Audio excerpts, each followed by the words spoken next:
September 14th. Recording. That was great.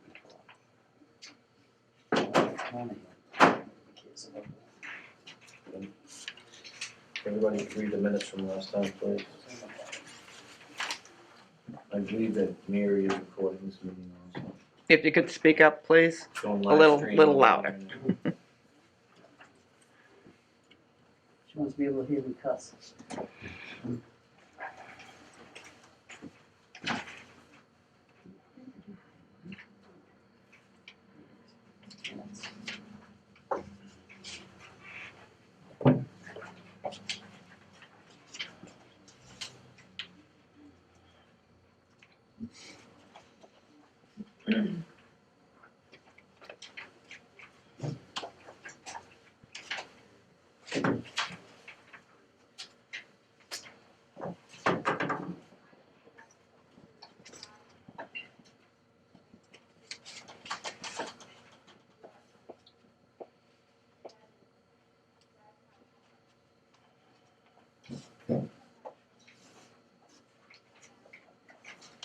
Obviously not going to get out of here by 8:15 tonight. I wouldn't plan on it. I forgot to bring my video. Yes. We should consider setting time limits on hearings.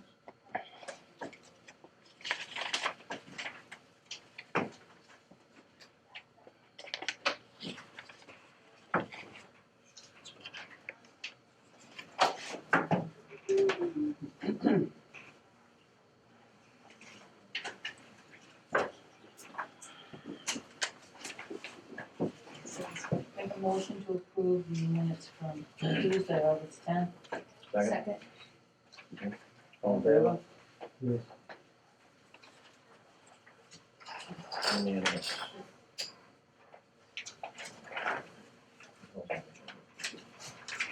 Okay. All right.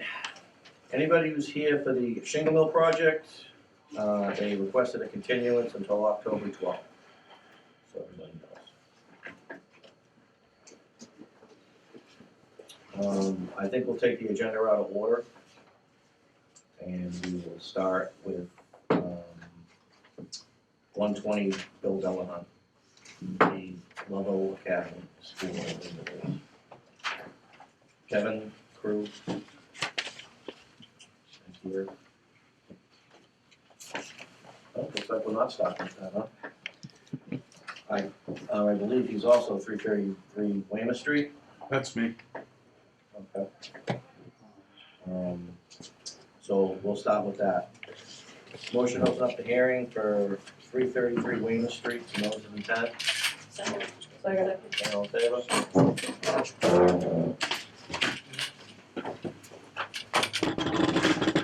In addition to this,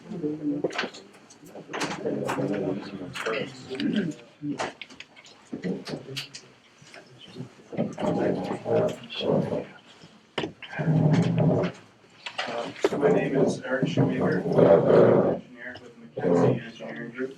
So we're representing DTC LLC. We filed the notice of intent with the Conservation Commission. So the site is located at 327 and 333 Weymouth Street in Rockland.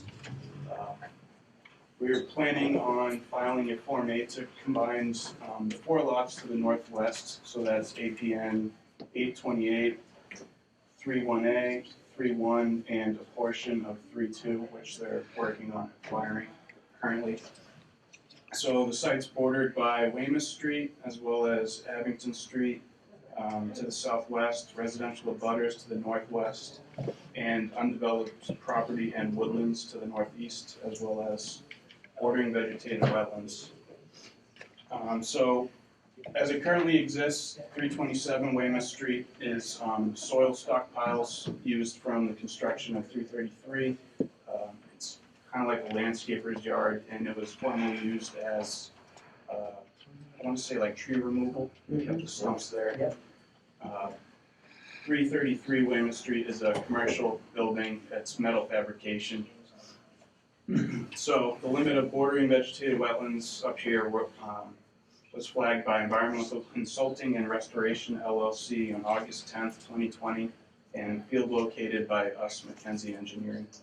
So the site's located in the H1 district, Industrial Park Hotel, and it's not located in a DEP Zone 2 or Water Resource Protection Zone. There's currently a closed drainage system at 333. Runoff gets captured by the catch basins and conveyed to the back where it gets treated by the pretreatment unit and outlet directed at the wetlands.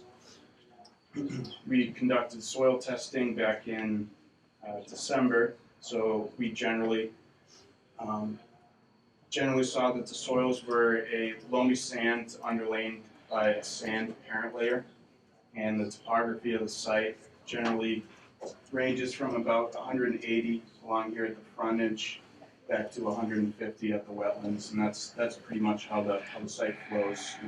The runoff that lands here is going to make its way to the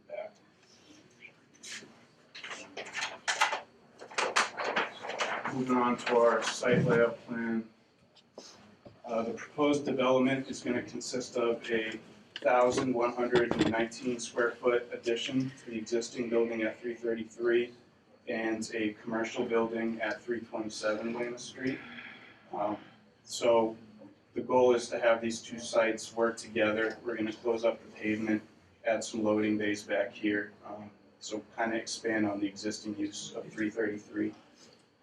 So the site improvements will include the proposed parking area, one-way drive aisles around the site, as well as some improvements to, handicap parking, that sort of stuff.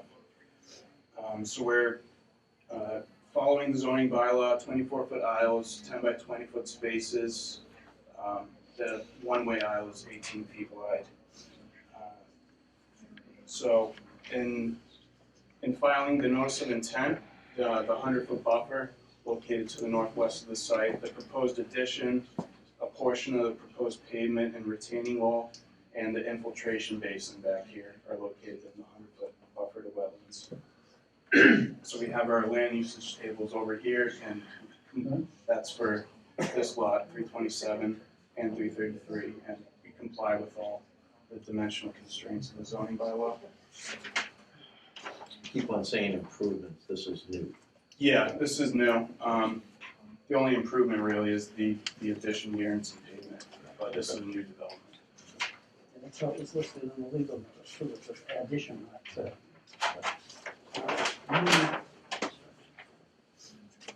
So grading and drainage plan, our goal was to design a closed drainage system that complies with all the Massachusetts stormwater management regulations and maintains existing drainage at 333 to the extent practical.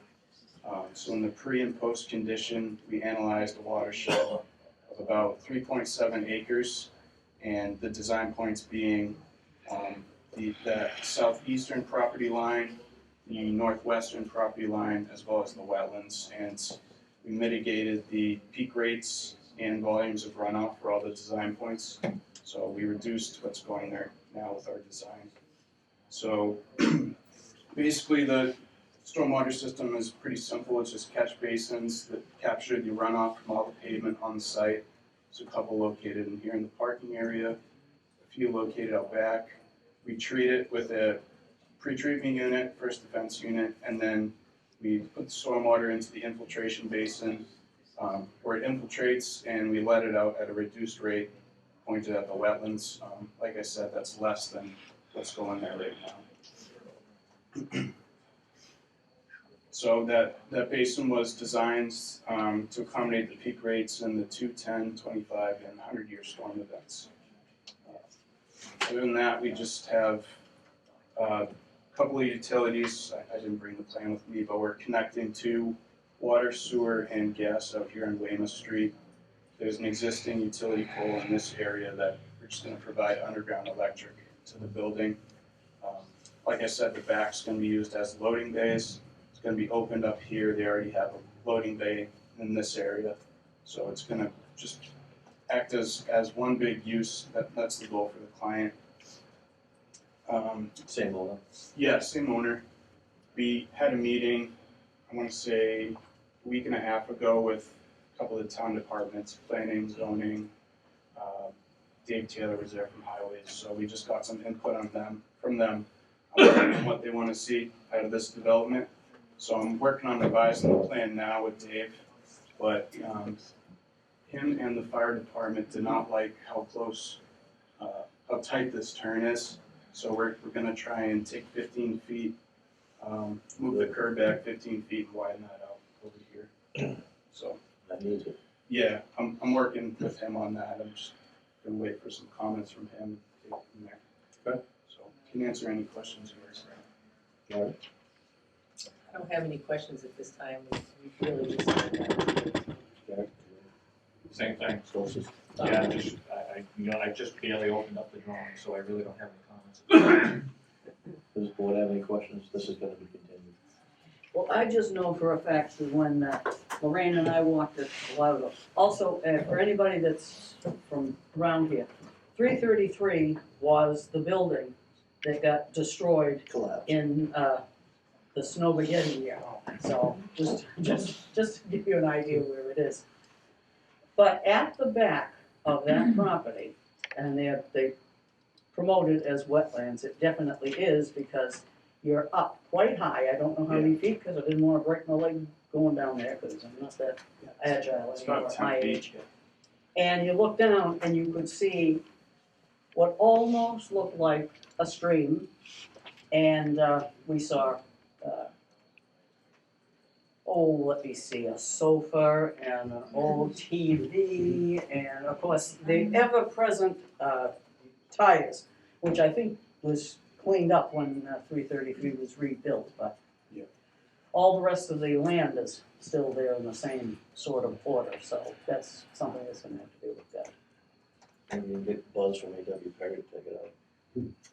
All right, I'll give a call. You know we got what we asked for. Does the board have any other questions? Yeah, how far off of the buffer zoning on that, I can't tell from the drawing. We don't encroach closer than 26 feet with the grading. We're not making the pavement any closer than it is now.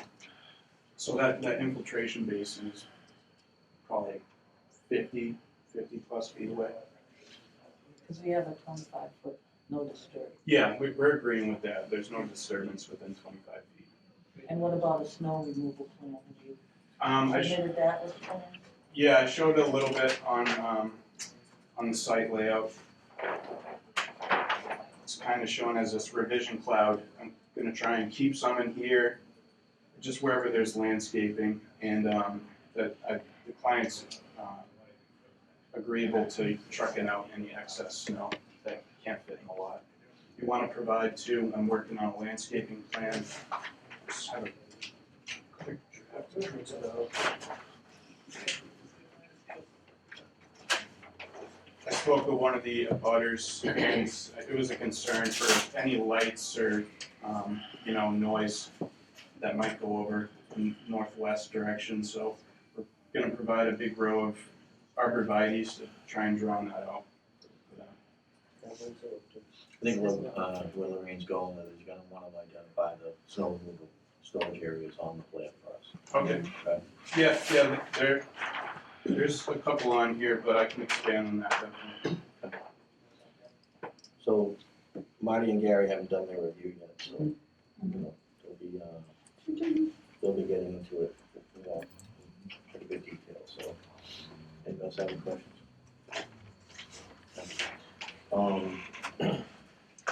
Considering that we're so busy, I don't think we should wait a month to have a meeting.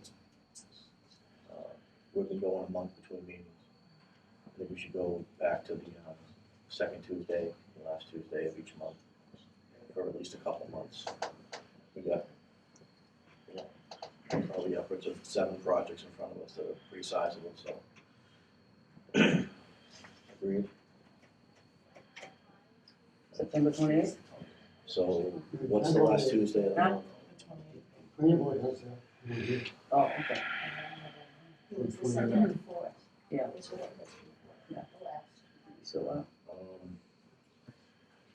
For me, we probably won't have our review done for a week to a week and a half, probably anyways. So they're not gonna have time to respond if you have another meeting in 2 weeks anyways. We can decide on the meeting Yeah. at the end of this meeting. We're gonna continue this for a month. Okay. What's the next meeting? On the 12th. Okay. So maybe we do it 2 after. Okay, So we will definitely be on the 12th. So, I need a motion to continue this hearing until October 12th. second, so. All in favor? You moved, I moved. What's that?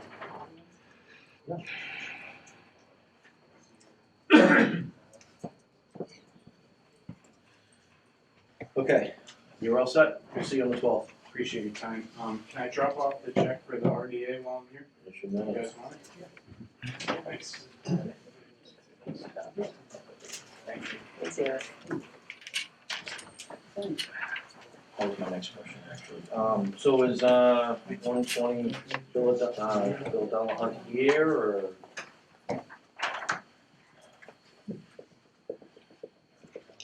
Anybody in the building? Anybody? Yeah, You alert alert? the guys out there. If they don't get any equipped, they're gonna miss their hearing. Oh, you can have a seat.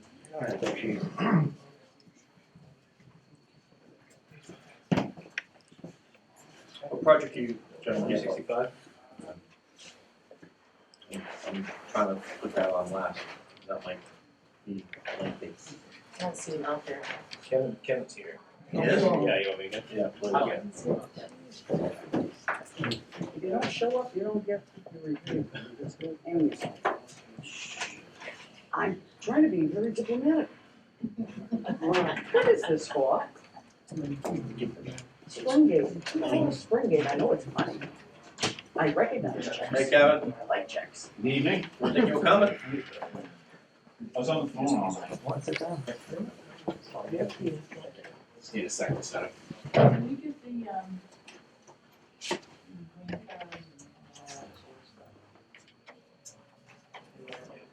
Email them if you'd like the original, so. I No, think she's talking about the other one. When we just saw. We got okay? an email today. You're okay. and the notice? Where is the notice, actually? Packet. Do you have the notice? Because I have no.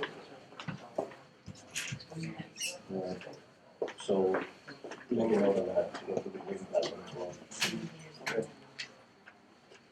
If we get rid of that, so, Well, I mean, that says we don't need engineering, but what the hell is this the jumper?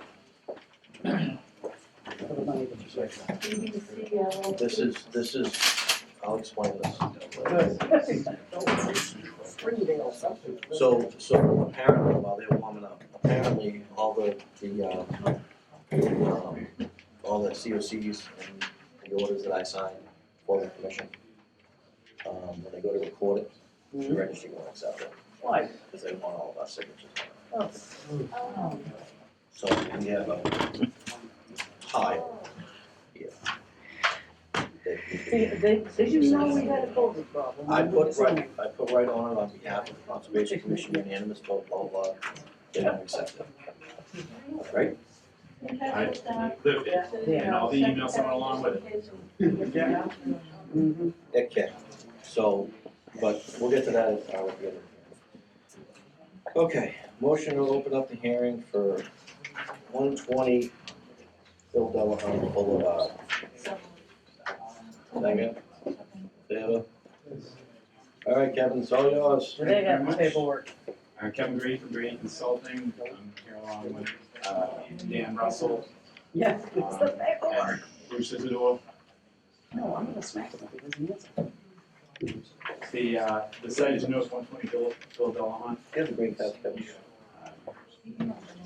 I know he did, but do I have them with me? You know what, I have, I don't have them. I have them in a separate file. You emailed Is it there- today, right? Yeah, I emailed them yesterday. Email me the green cards and a copy of the ad. Yes. Go ahead. Okay, thank you. Bill Dolhunt Boulevard, as you know, this property, it's the site of the Monahan Ranch. The overall site contains 59 acres. We permitted the Monahan Rink facility over the last few years. It's currently under construction. The applicant would like to propose an accessory school to go along with the hockey rink. The school is to have 132 student athletes of high school age, where they take classes here, and then they're basically junior hockey players, college and NHL tracks. So that's what the owner would like to do with the property.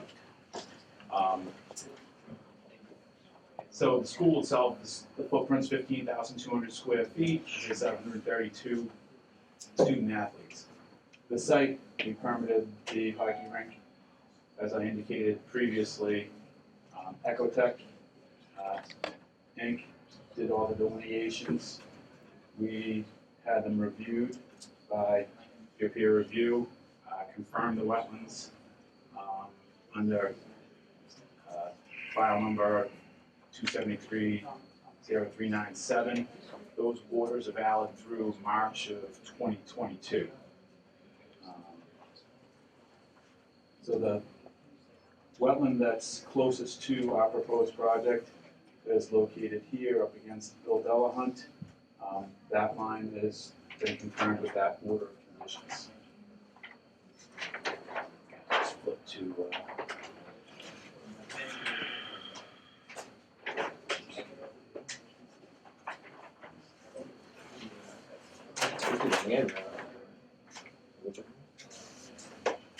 Evidently, that site is covered under the ORAD, we'll have to check that.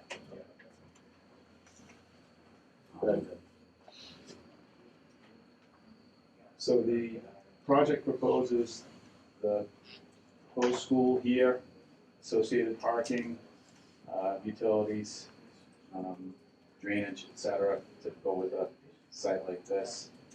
I highlighted the bordering vegetated wetland that's closest to the project. On site, all other BBW is located further than 100 feet away.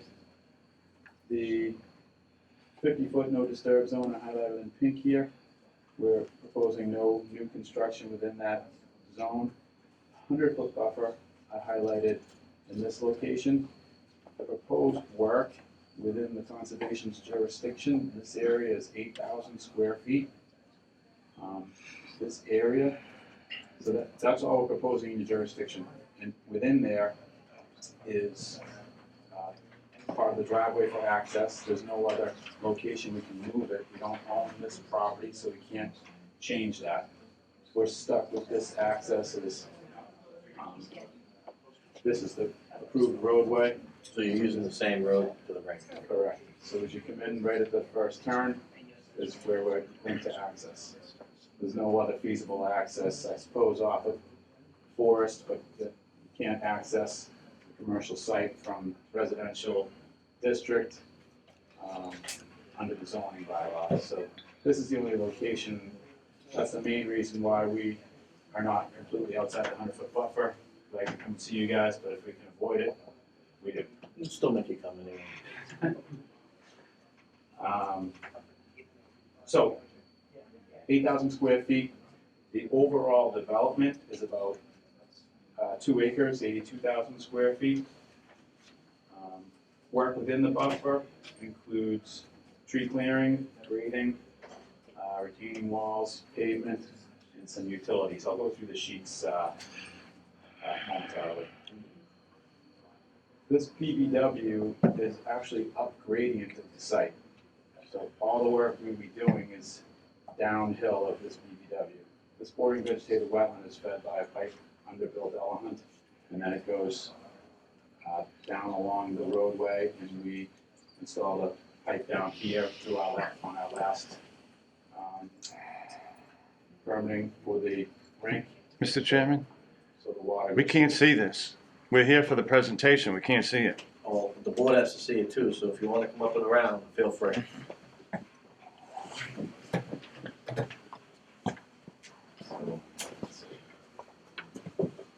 So based on the grades and the setbacks, the 50-foot no disturb zone that we are honoring here and maintaining, there'll be no adverse impacts to the bordering vegetated wetland. Might hit rewind for about 60 Sure. seconds, so everybody can see what you were talking about. Can do. This bordering vegetated wetland was confirmed in our previous application. The town now has a 50-foot no disturb zone that they require to be maintained. In the previous iterations, it was 25, and over the last year or so, you've modified that to 50. The 100-foot buffer zone is located here.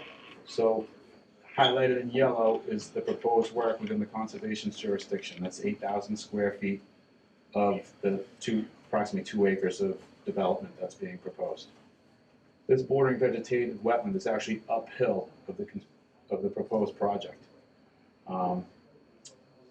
Based on the grades and the no disturb zone and all the other site improvements, stormwater, and all the other items that we need to address for conservation, we believe we have no adverse impacts to this resource area, and it will be protected as required under the Wetlands Protection Act and the local regulations. The pipe that I was talking about goes under Bill Delahunt, feeds this wetland. It basically goes right through here. There's some graded areas in here that there's enough water to get wetland vegetation, but then the water breaks out down the hill, and there's no wetland vegetation down gradient there. And we walked this one a few times during the previous process. The water runs down along the roadway. We had discussed the length at the previous permitting that we needed to install a pipe in this location, which is proposed. There's also a bridge here that will allow water to continue to go to the further down gradient BVWs.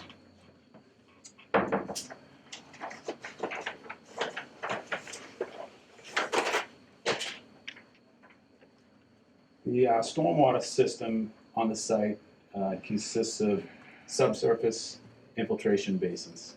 Probably should have highlighted those, but there's 3 separate ones. One for the roof and the rear here.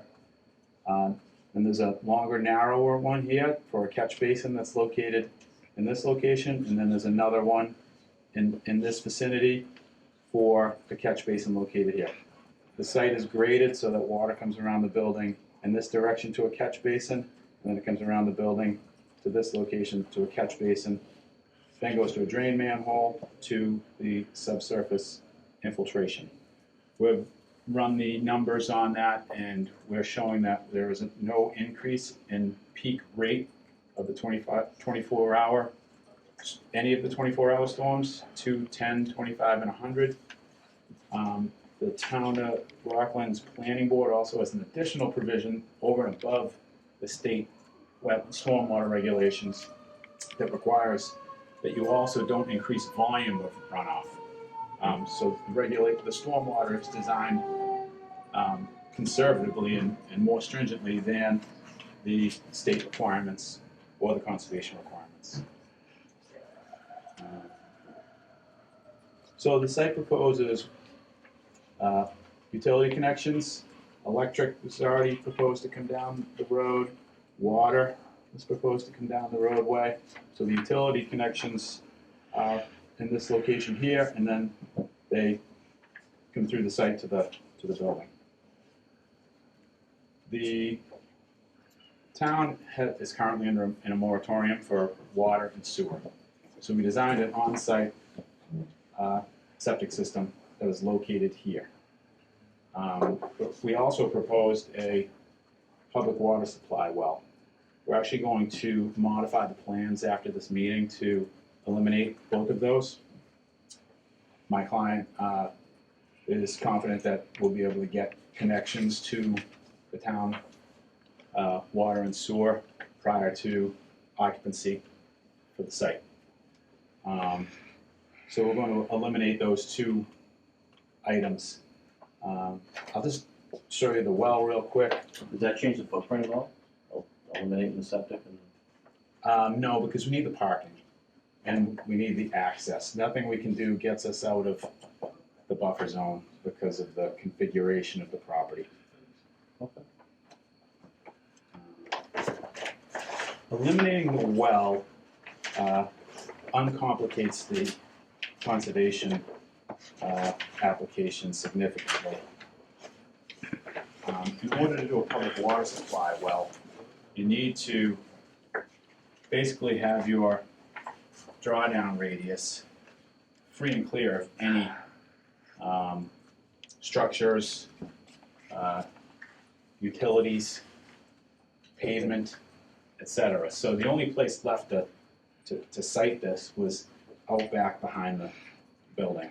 And we needed to locate it, within in and around a number of wetland resource areas. What we're gonna do is go down an existing path and not disturb any large trees, etc. But we're pulling this out of the application at this time. So there was a lot more complex permitting issues with this, but we're gonna pull that off the table, and we're just a buffer zone project at this point.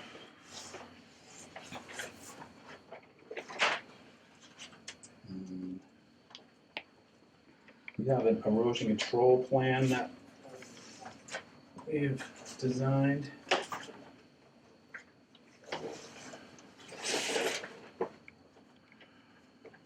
The site is going to be completely surrounded by erosion control silt sock.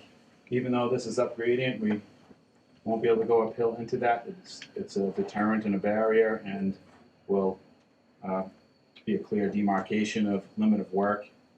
We propose stockpile areas outside of the 100-foot buffer zone. Again, this is the buffer zone here. We have designed a construction period stormwater area in the down gradient location here. And then we've also proposed a dewatering location should we get a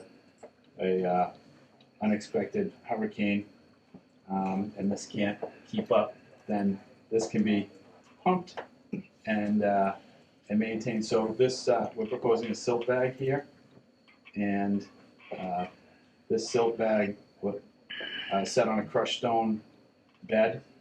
It removes any silt, and then the water can flow through culverts and down to the down gradient wetland. Again, this is down gradient of this wetland, so the water can get treated prior to discharge. We've sized this for the 2-year plus storm as is required by the stormwater requirements. We're showing snow storage locations on this plan as well. We have snow storage in this set of parking, this first set of parking areas. We want to have access to the building here. We also have snow storage on a lawn area here. And then if this is not enough, we'd have to truck it off site or find another location. So the down gradient properties, the down gradient BBW are protected by the erosion control we have in place during and after construction, and until slope stabilization has taken place. I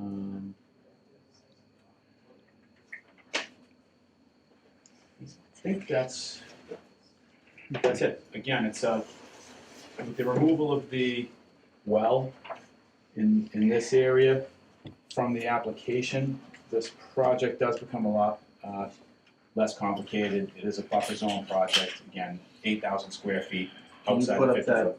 plan that shows the jurisdiction of the Conservation Commission?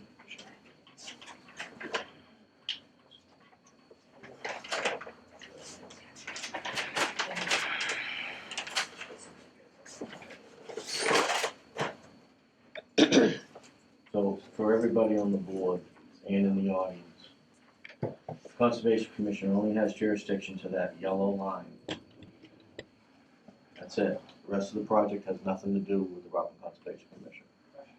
Let's keep that in mind in future discussions. All right, Marty, do you have anything on this, or is this just a meet and greet at this point? Yeah, we haven't started our review of this. The one question I had, I was just thinking, is there any future thoughts on, whether or not you're gonna wanna put a path between the building and the hockey rink? How would you do it? I mean, or, Yeah, They own the property? I have not, yeah, exactly, we don't own to be able to get through this way. I've thought about it myself, yeah, you know, but not with the owners of the property. What they do plan on having is a shuttle. Are there sidewalks? There are not sidewalks. the other question is kind of stormwater related. Is the subsurface infiltration system have an overflow? Yes, Emergency overflow? yes, so, good question. So, the overflow is, was that in color, that one, so it's harder to see, but basically when the subsurface systems surcharge, they go to drain manhole and a drain manhole, and they discharge in this location here.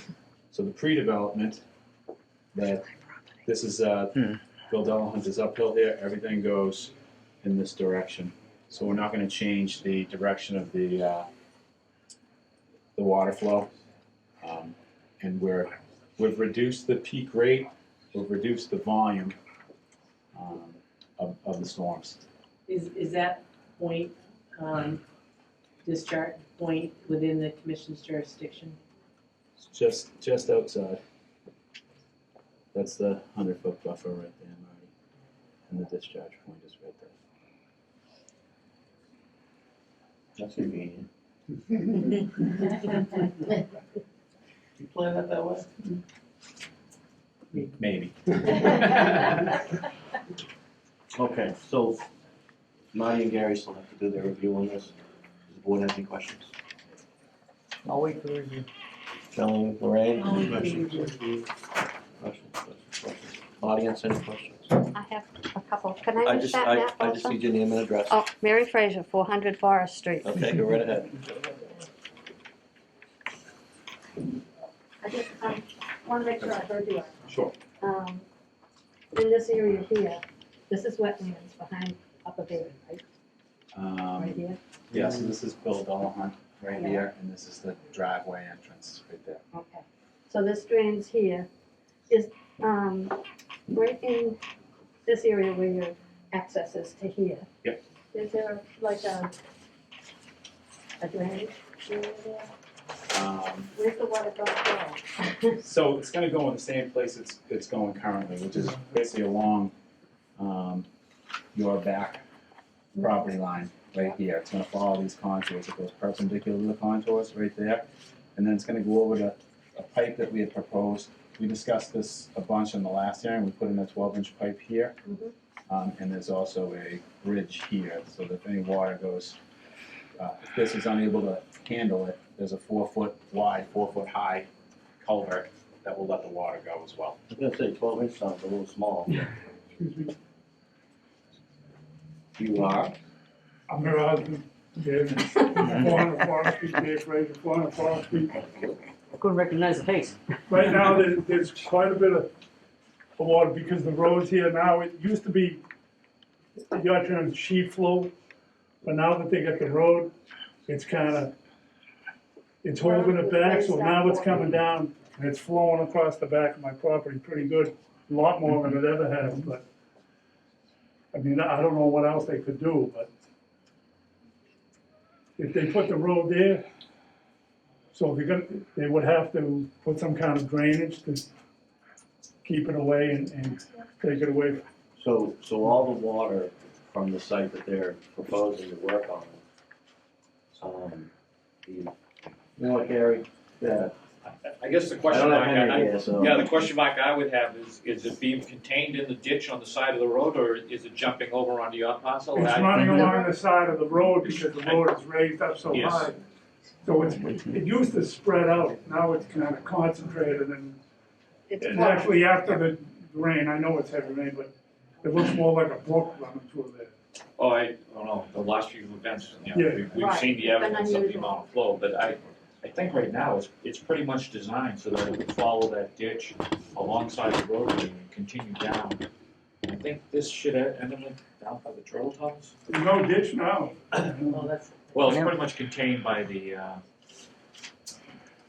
mulch. I don't think it's been formed to date.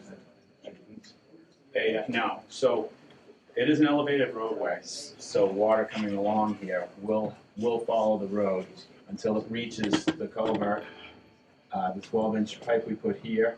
And if that doesn't have sufficient capacity, there is a 4-foot high, 4-foot wide bridge here that will let the water go. So it can't really stack up onto the property. It can run across.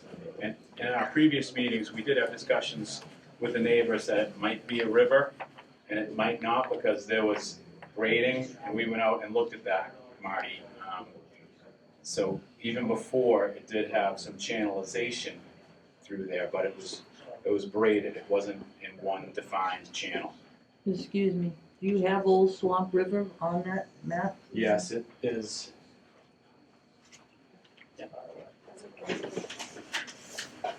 I'd just like to get an idea of where it's. I think that's So pretty here's, far. yeah, here's the school and Old Swamp River is out over here. It's- Tributaries over there. The so-called runoff, it's almost like a brook at times. But it is probably 15, 20 feet up on my property. It isn't like it's, It doesn't hug the road, it Outside, comes yeah. off onto our. Is the culvert that you're talking about, is that not there yet, coming down the road? The one that's supposed to be left. So that, is that I not there can't yet? remember. it's not there. Yeah, I don't believe it's there. So that would make it better? Yeah, that would alleviate it. goes after the bridge is going, Okay. which is this fall. So my question to you before all that was, the water comes through here, there's a pipe or something under Correct. your roadway, and then it's supposed to come down this way. Right now, it's kind of like a delta and it just goes up on our property. But then also there's drainage here. Is this a pipe or is that gonna be another ditch? Sure, so this is 2 catch basins and a Cape Cod berm along the pavement. So water will sheet flow across, hit the Cape Cod berms and go to the catch basins and will go into subsurface drains. When those surcharge, they overflow up this way. So nothing will flow down What's it closer take? to your house. What's the Cape Cod? Basically a pavement berm to contain the, Okay, So a subsurface basin, it's not really explaining what it is. It's a chamber that's gonna be underneath the parking lot, which is Okay. gonna hold the water and let it dissipate into the ground Direct it slowly. away. And if there's a large storm, what will happen is that overflow pipe that we're talking about will start to take the water, as it gets, overwhelmed. No, Some people don't know what subsurface is. sorry. no, I know, sorry. This is all higher ground here, and then it does dip down. So we just don't want all of this from the driveway and parking lot coming on our property. Correct, so we are containing all the runoff onto the property through the drainage system and then out this way. Nothing is going to be discharging off of the pavement towards you. The only thing that will be heading towards you is the remaining unfinished edge there. That exists now. Yes, correct. Now, the other thing, if I heard you right, you're not gonna do, your septic here? You're not doing that? Correct. So there'll be no overflow septic from the 50-foot? There was no overflow septic. Oh, yeah, for the reserve. Correct. If we can do sewer connection, that's what we're gonna do. Okay. And we're taking the septic off of the table now. The only reason we'll put it back is for some reason we just can't connect. Okay, just so everybody knows, when they, if they have to, and they can't hook up, it's gonna go along, it'll have to go along here.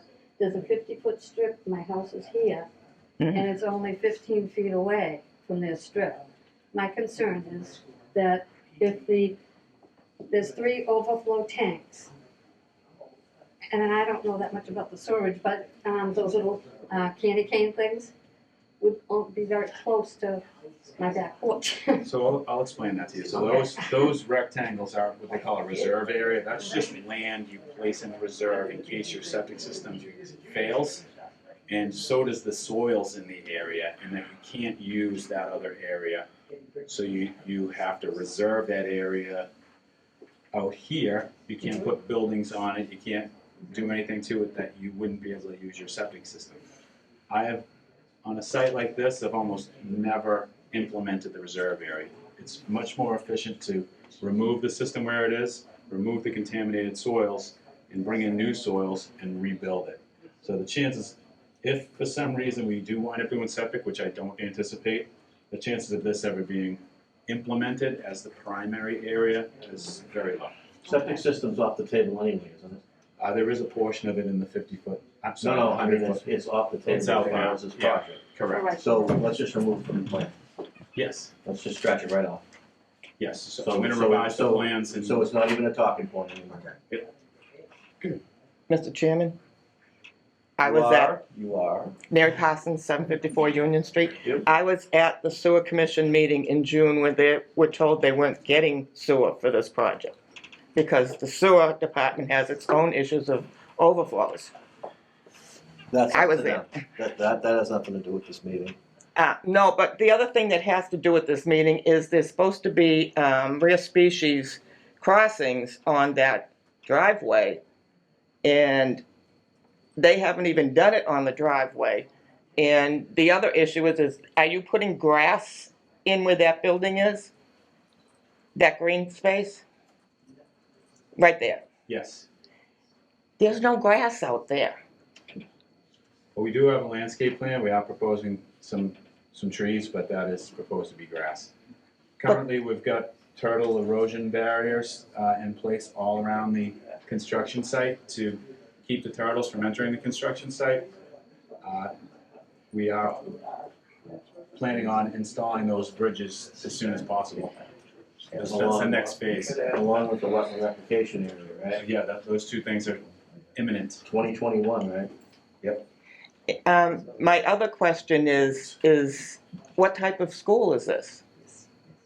It's a high school for student athletes. It's the Inley School. So they operate just like a regular high school? It's dormitory though. So they go they Monday stay. through Friday? They live there. They're not allowed. I think you're gonna have to show us a lot more on that one.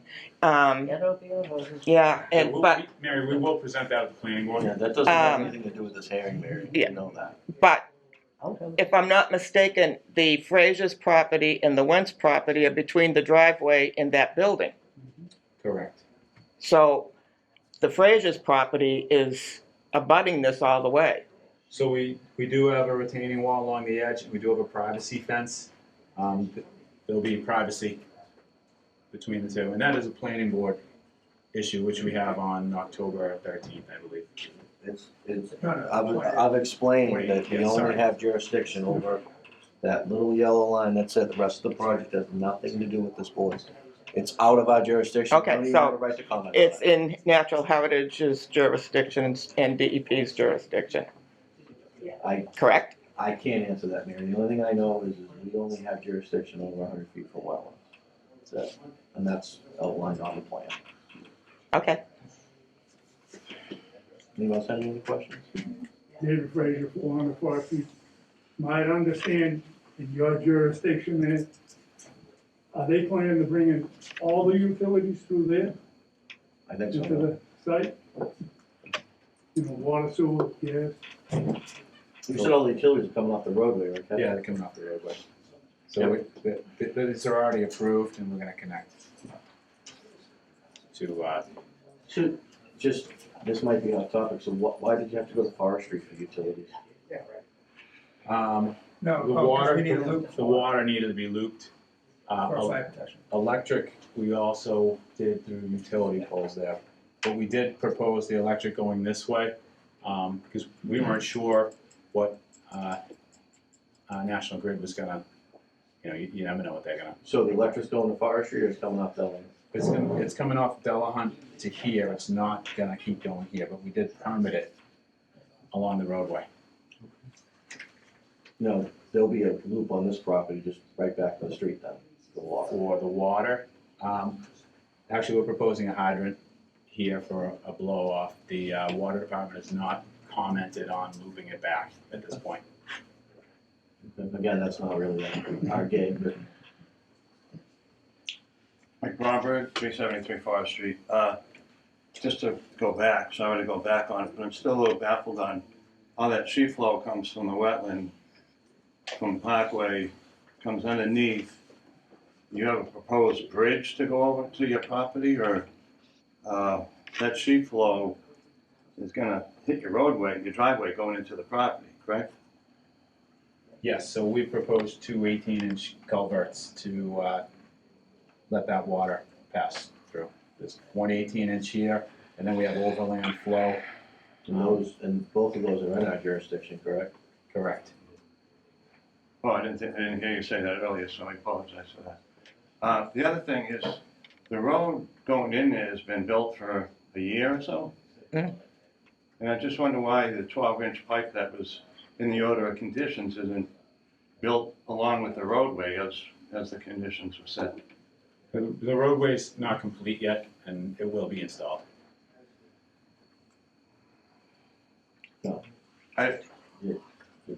Rest assured it'll be installed and they won't get a COC, but go Yeah, ahead. but it's been in there blocking the water from going westerly for almost a year. And I don't understand why it wasn't part of what they have done already. That's a valid point, Kevin.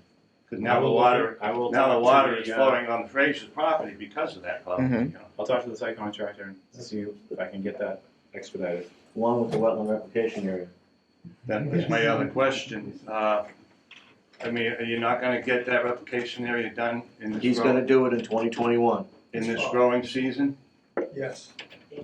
And you're gonna be able to plant grass and whatnot in it to grow the season? Right now is the, Already done. yeah, perfect So it time will to be do it. done We got this about Yes. 5 weeks of planting time. Oh, is it already built? It's clear. There's a, last time I was there, it was not, but there's a lot of iron over there that can get that done pretty quickly. The wetland replication area, we've already stipulated that it will be built this year.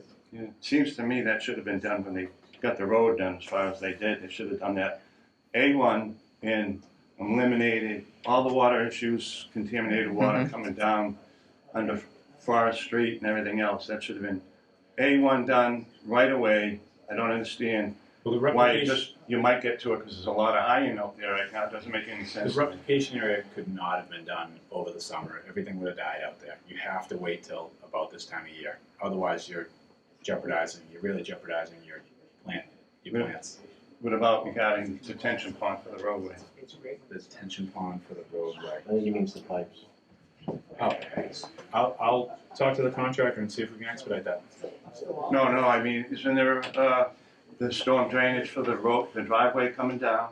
Doesn't that go into a, Yeah, it goes into detention pond? at the far end of the site. The site's under construction, and if we could snap our fingers and magically get in all those structures, we would do it. There's a lot, to do to get this site prepped. Took a long time to get out to the crossing, build the crossing, and then time the turtle sweeps to be able to clear the rink pad. And now they cleared the rink pad and they're setting grades and removing ledge, and there's a lot going on. So let's try to stay on point. focus on this project. There is an update for the rink later on in the meeting. Right. So we're not gonna discuss the rink anymore, we're gonna finish this project and continue this hearing, and then we'll move on. If I have one more question, Mr. Chairman.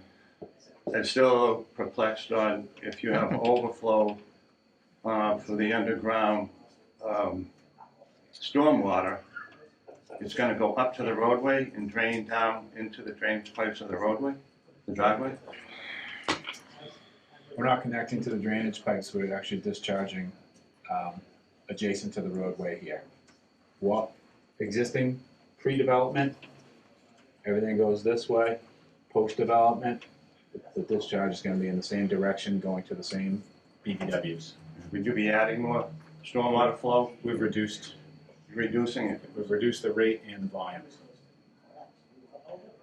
So I'm perplexed at that, is how you can take from that building area, go in the northward direction, and put it alongside the roadway and reduce that flow that's going down there, because you're adding it on top of the sheet flow, that's. So the subsurface, we collect everything in a catch basin drain, then we go to a subsurface basin, the water comes in and it builds up, builds up, builds up, builds up, and then it goes out the outlet. And now we're at an elevation where we can get to here. The site is elevated here, it's flat here, we're gonna pretty much fill it and create a couple of low points in the parking lot. So when that builds up, we'll be able to get to this location here.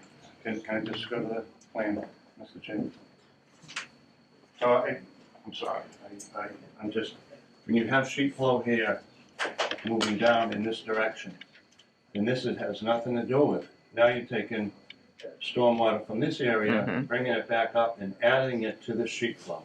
So how is that reduced? Because you subtracted what was here before, and we've provided volume to equal the difference. Storage. Yep. Storage volume. Which the stormwater flow direction on this piece right here right now? Everything goes to here and here. You're saying that the stormwater from here crosses the Fraser and the Wentz property over to here? Elevation 150, 148, 146, 144.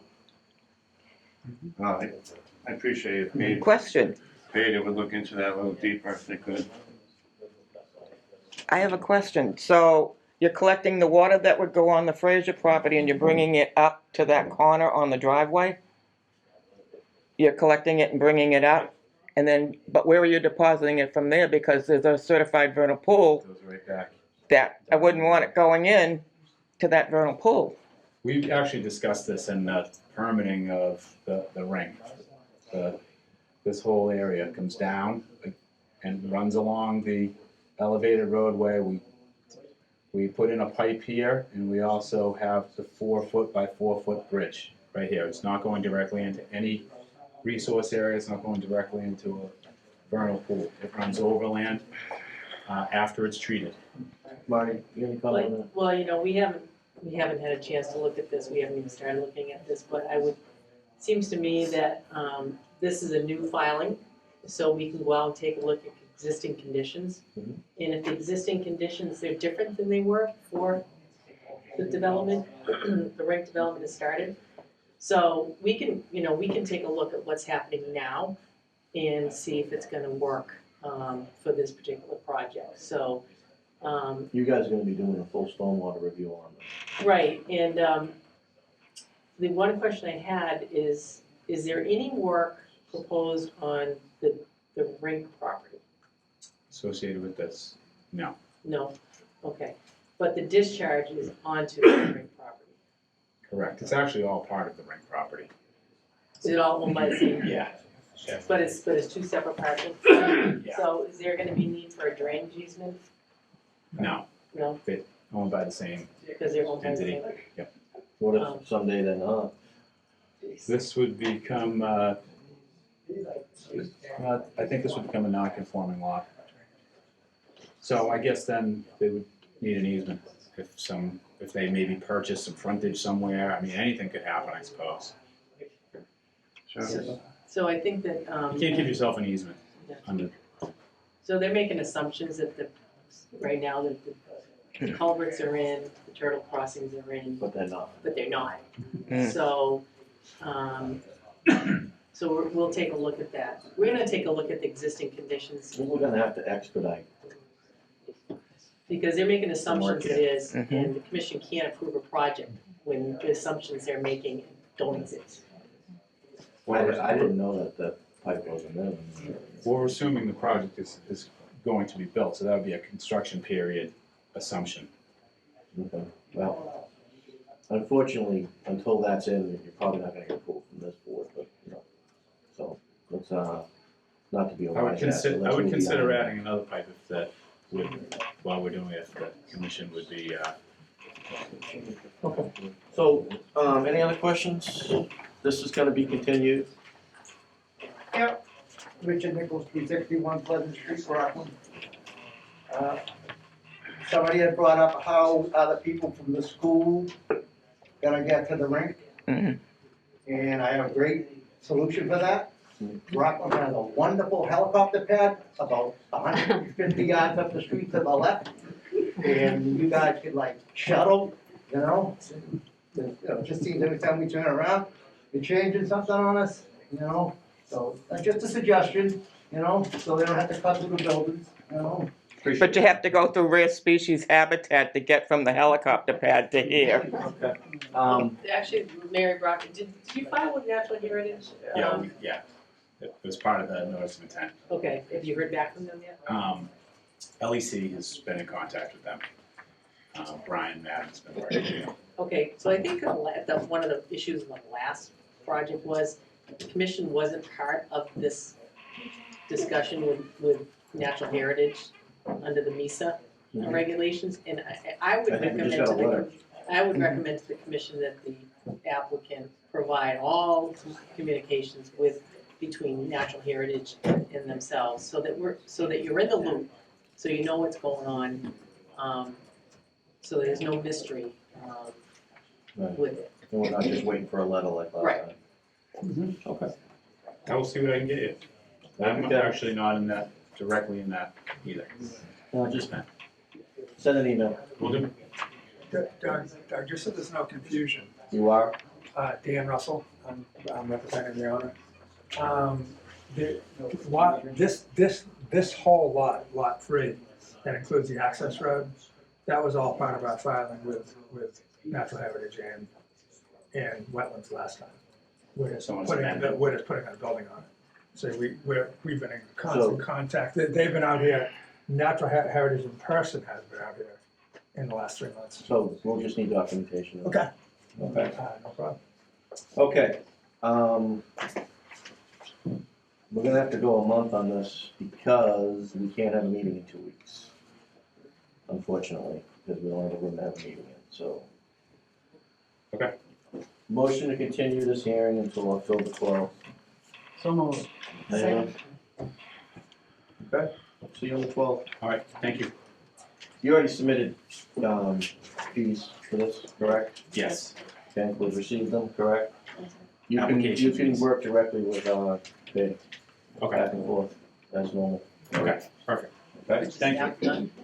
Just application fees, not peer review fees. No, they sent the period, but you, No, I have not, but we, those are new rules. actually, I'll have it to you tomorrow, and we'll have a conversation tomorrow. Okay. I'm gonna hold the review until they send it. I don't wanna be like that, but that's the rule. I know. Sure, thank you, very in order. I thought that was you behind the mask. There you go. I saw you in the corner, oh, well. So, you'll take care of that for me, Kevin? Absolutely. Please, thank you. Okay, moving on. Sorry to make you guys wait, but why not? Motion to open up the hearing, 365 Concord Street. So moved. Yeah. Up, no motion yet. Wait till Lorraine. Oh. I didn't know she was gone either. Well, a lot of people walk Oh, around. Where'd she go? okay. Where did she go? Did she go to the bathroom? Oh, well, I didn't know. See what they put in there. Sorry, I don't watch for that. Not my thing. Well, I just went like this and I went, oh. Here, you're not leaving us, I Oh, No, no, we did that. I gotta stay for your whole meeting. We did that. What? Oh, I'm You just wanna getting put a my. chair over there? Yeah, I do want a chair.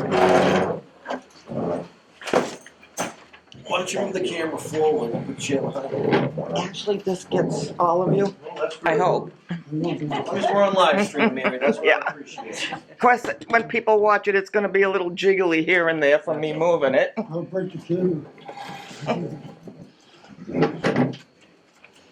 Actually, I like this seat. This is, I can see. Oh, you feel like that, yeah. This is much better.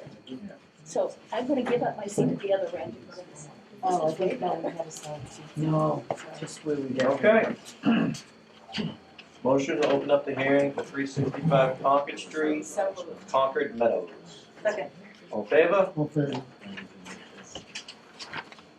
Everybody leave? or- We're here. My name is Walter Sullivan. I'm the Uh, attorney for the developer and applicant. With me is the applicant, Matt Dacey with his son Tom Dacey from Conrod Properties. Also, the project engineer, John Carbonaro from Carbonaro Associates, and wetland scientist, Jason of South River Environmental. This is a PUD. We have been through planning board. We are scheduled to go back there on September 29th, which may be the last hearing before the planning board.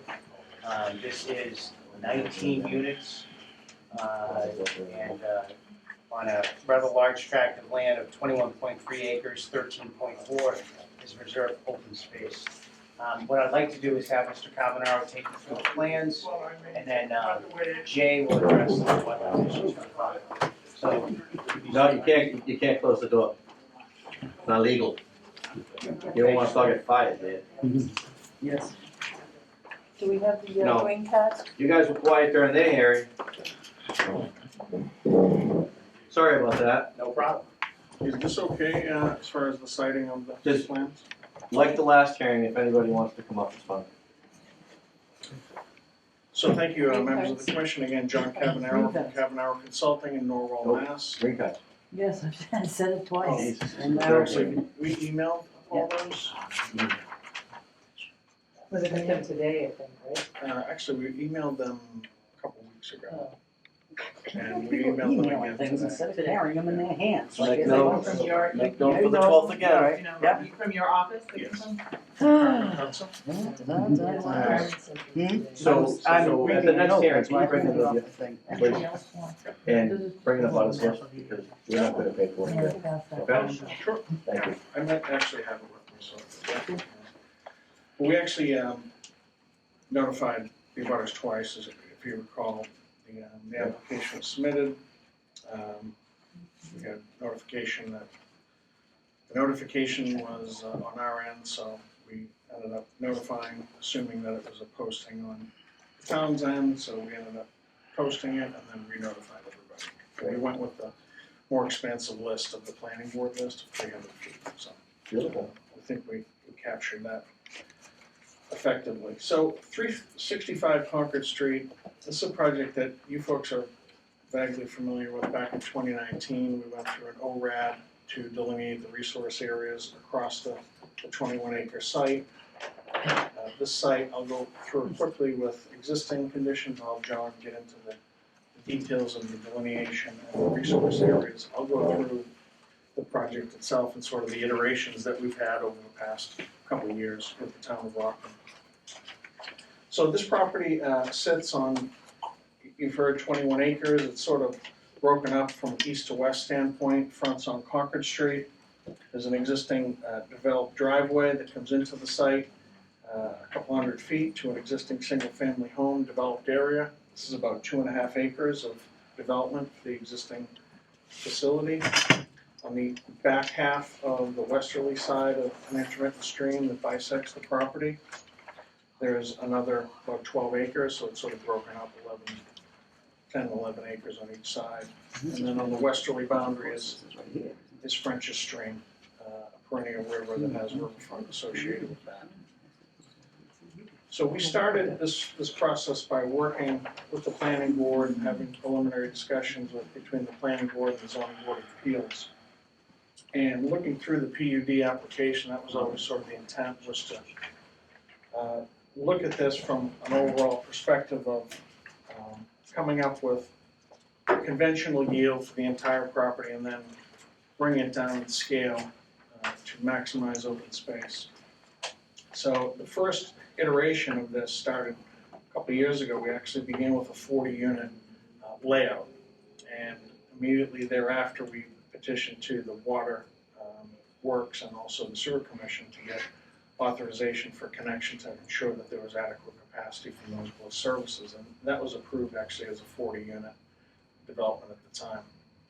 We started the process through the zoning board and the planning board for that development. That was developed on both sides of the intermittent stream, so we're conceptually considering a crossing of the stream and occupying both parcels with twice as many units.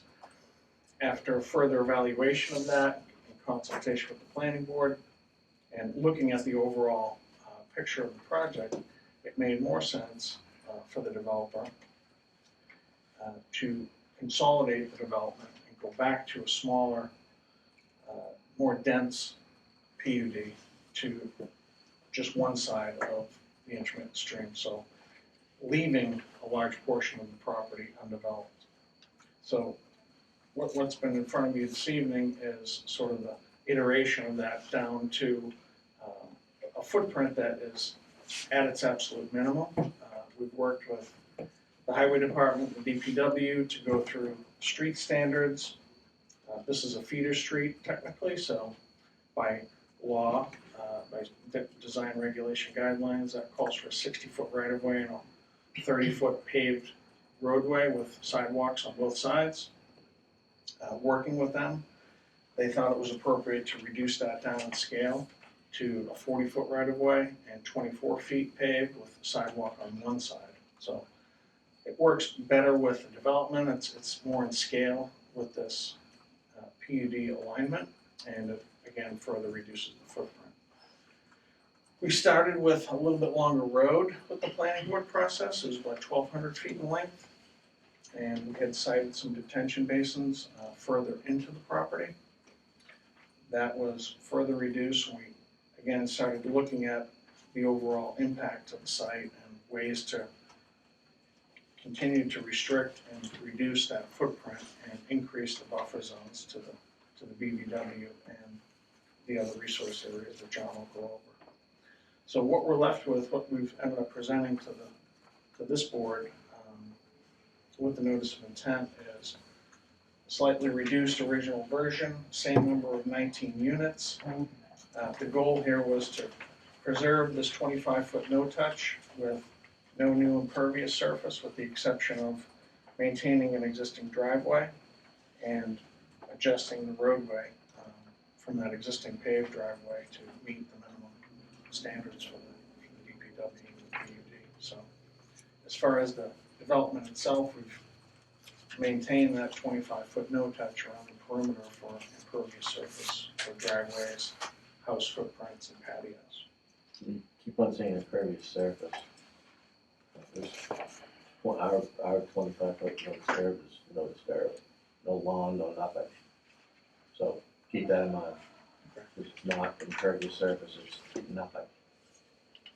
So just keep that in there. Yeah. So overall, I think what the goal here was to maintain that maximum open space opportunity with the PUD. We have 21 acres. We started with about 2.5 acres of development. We're adding about 5.5 acres.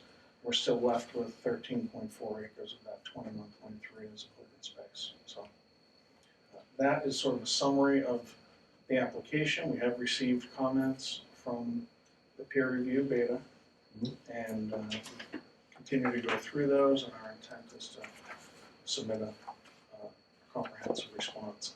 What is the open space requirement for this project? I have right here. It's far below what we're How, providing. how many? How much open space? I wanna say it's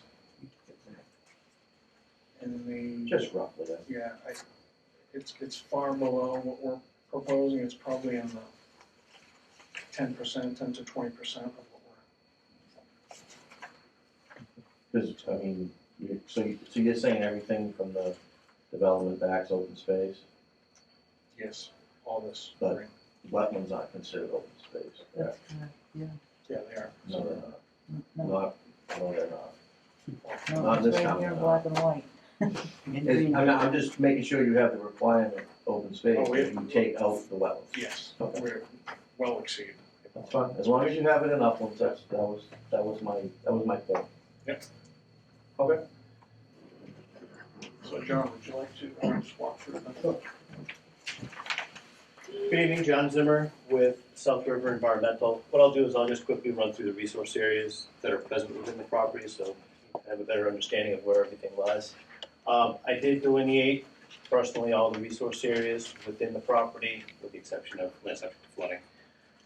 And those were confirmed through review with Beta in 2019. There was no RAD issue confirming the boundaries of the mean annual high water line associated with French Stream, which establishes the 200-foot riverfront area. There are several bordering vegetated wetlands as well as a couple of isolated vegetated wetlands that are within or adjacent to the property. I'll start from this side and work back. There is a large bordering vegetated wetland here.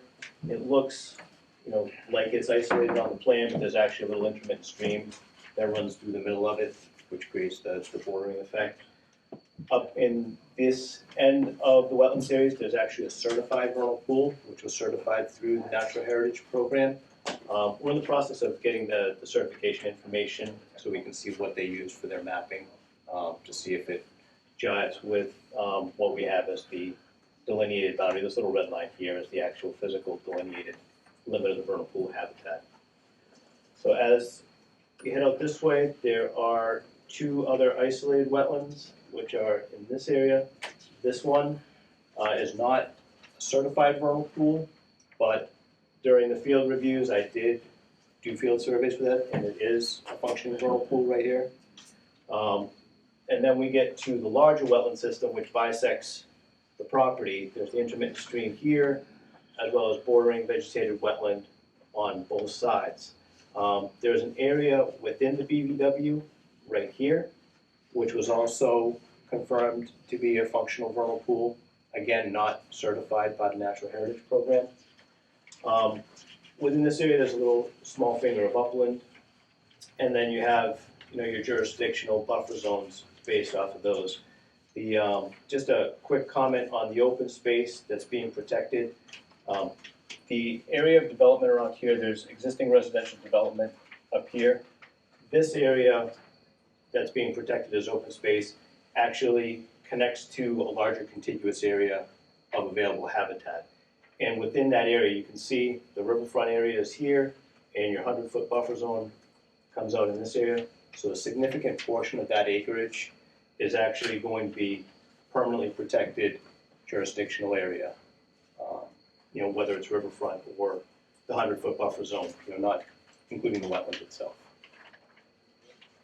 There is also an area of bordering land subject to flooding or 100-year floodplain, which is interior of the wetland except for right in this little area. And that's depicted on the plan as well. From what I understand, that the floodplain mapping changed subsequent to the submittal of the application, so there's a revised floodplain line on there as well. Those are the resource areas in a nutshell. Happy to answer any questions that you might have on those. So, I'm speaking for the board on this one. So can you identify the areas that are in our 25-foot no disturb zone? The areas of proposed activity or just the areas in general? So the red line here, that is the 25-foot no disturb buffer.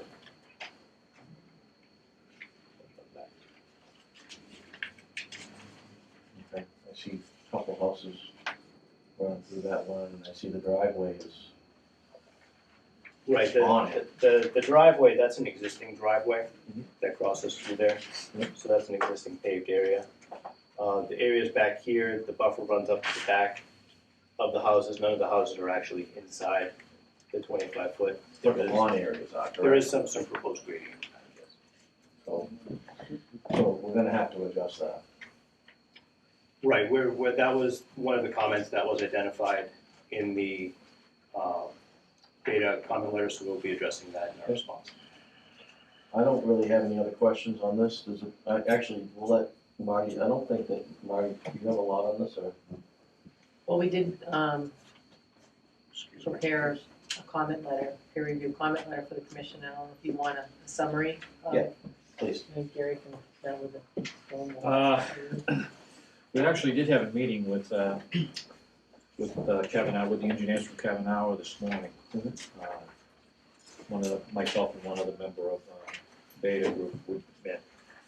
And we kind of did discuss the big pictures associated with this. Number one, the homes are part of this. And if you look at the backside, one of the issues that we have is that they talk about treatment processes associated with some of the driveways and the roof area, but there's really nothing indicated on the plans, and that was one of the more critical things. The other issue is that this front wetland, because of the presence of the vernal pool, is now considered an outstanding resource water and establishes certain setbacks that we've informed Kevin Hour now that they must maintain, especially relative to the infiltration basin.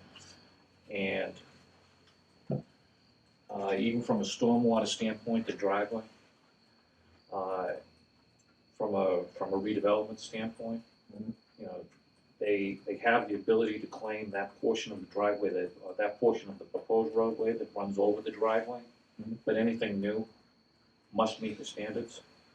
So that's one of the issues we raised, and I believe one of those is going to be that front basin. I think we discussed it, I believe it's you, they're going to end up requesting a waiver from you for that front basin. Anything else? No, I think those were some of the big pictures. We still have a little bit of debate over the overall limits of the vernal pool within the limits of this front wetland as to where exactly it's located. I think in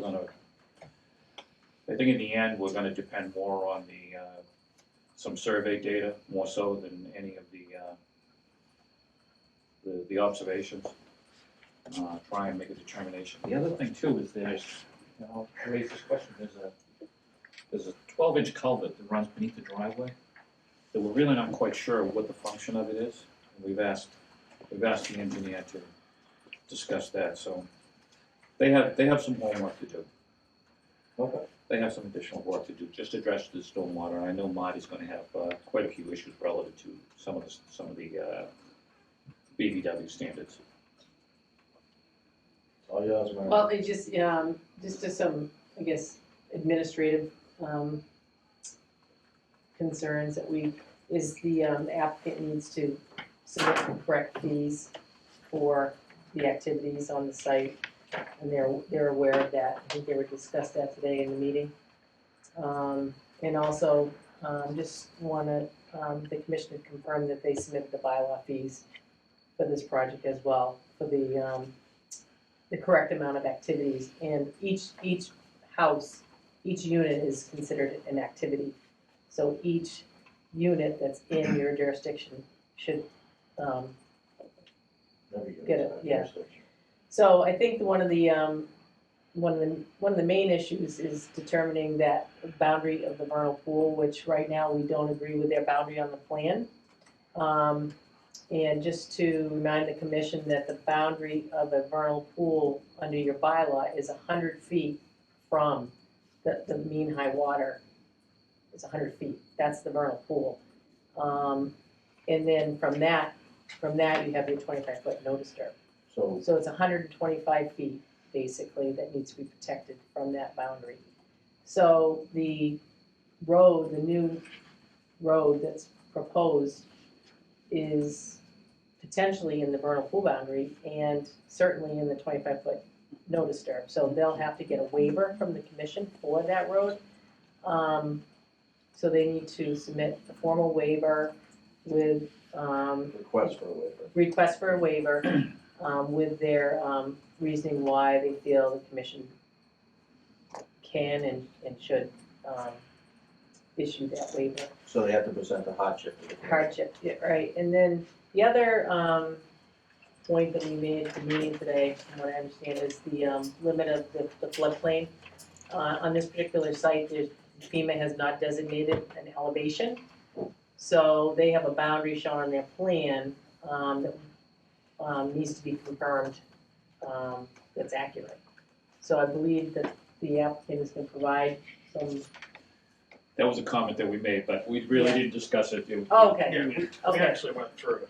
But we'll be. Yeah, so they're gonna, so really the burden's on the applicant to support their boundary of the floodplain on this particular site, because, there may or may not be work in the floodplain. And if there's work and fill in the floodplain, then they need to compensate for that. It's a resource area. And then their retaining wall is right on the BEW boundary, and, we question whether or not there's gonna be wetland impacts from the construction of that retaining wall. Standard practice right now is, for applicants to assume there's gonna be a 5-foot, at least a 5-foot, temporary impact to the wetlands for the construction of a retaining wall. But that was one of our comments, that they need to, provide additional information on. And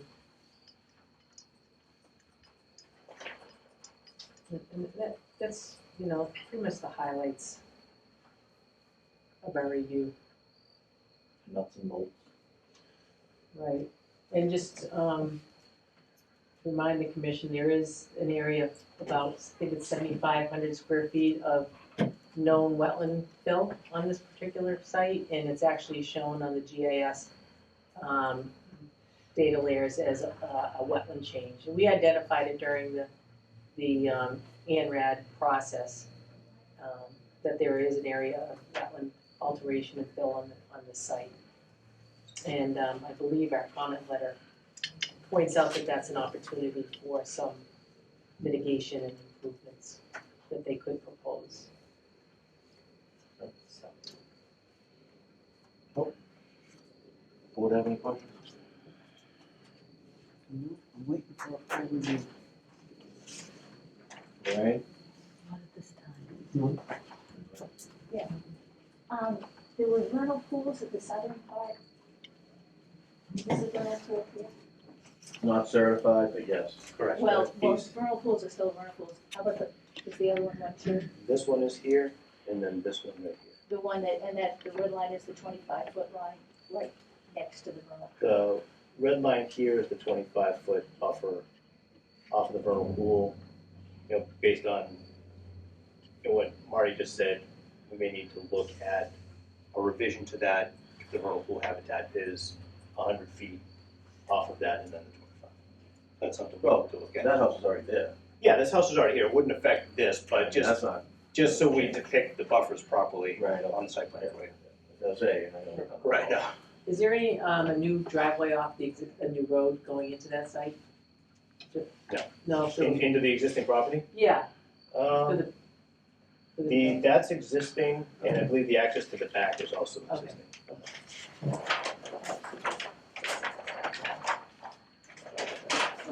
Just show you where the driveways are. Okay. These are the existing driveways that come down.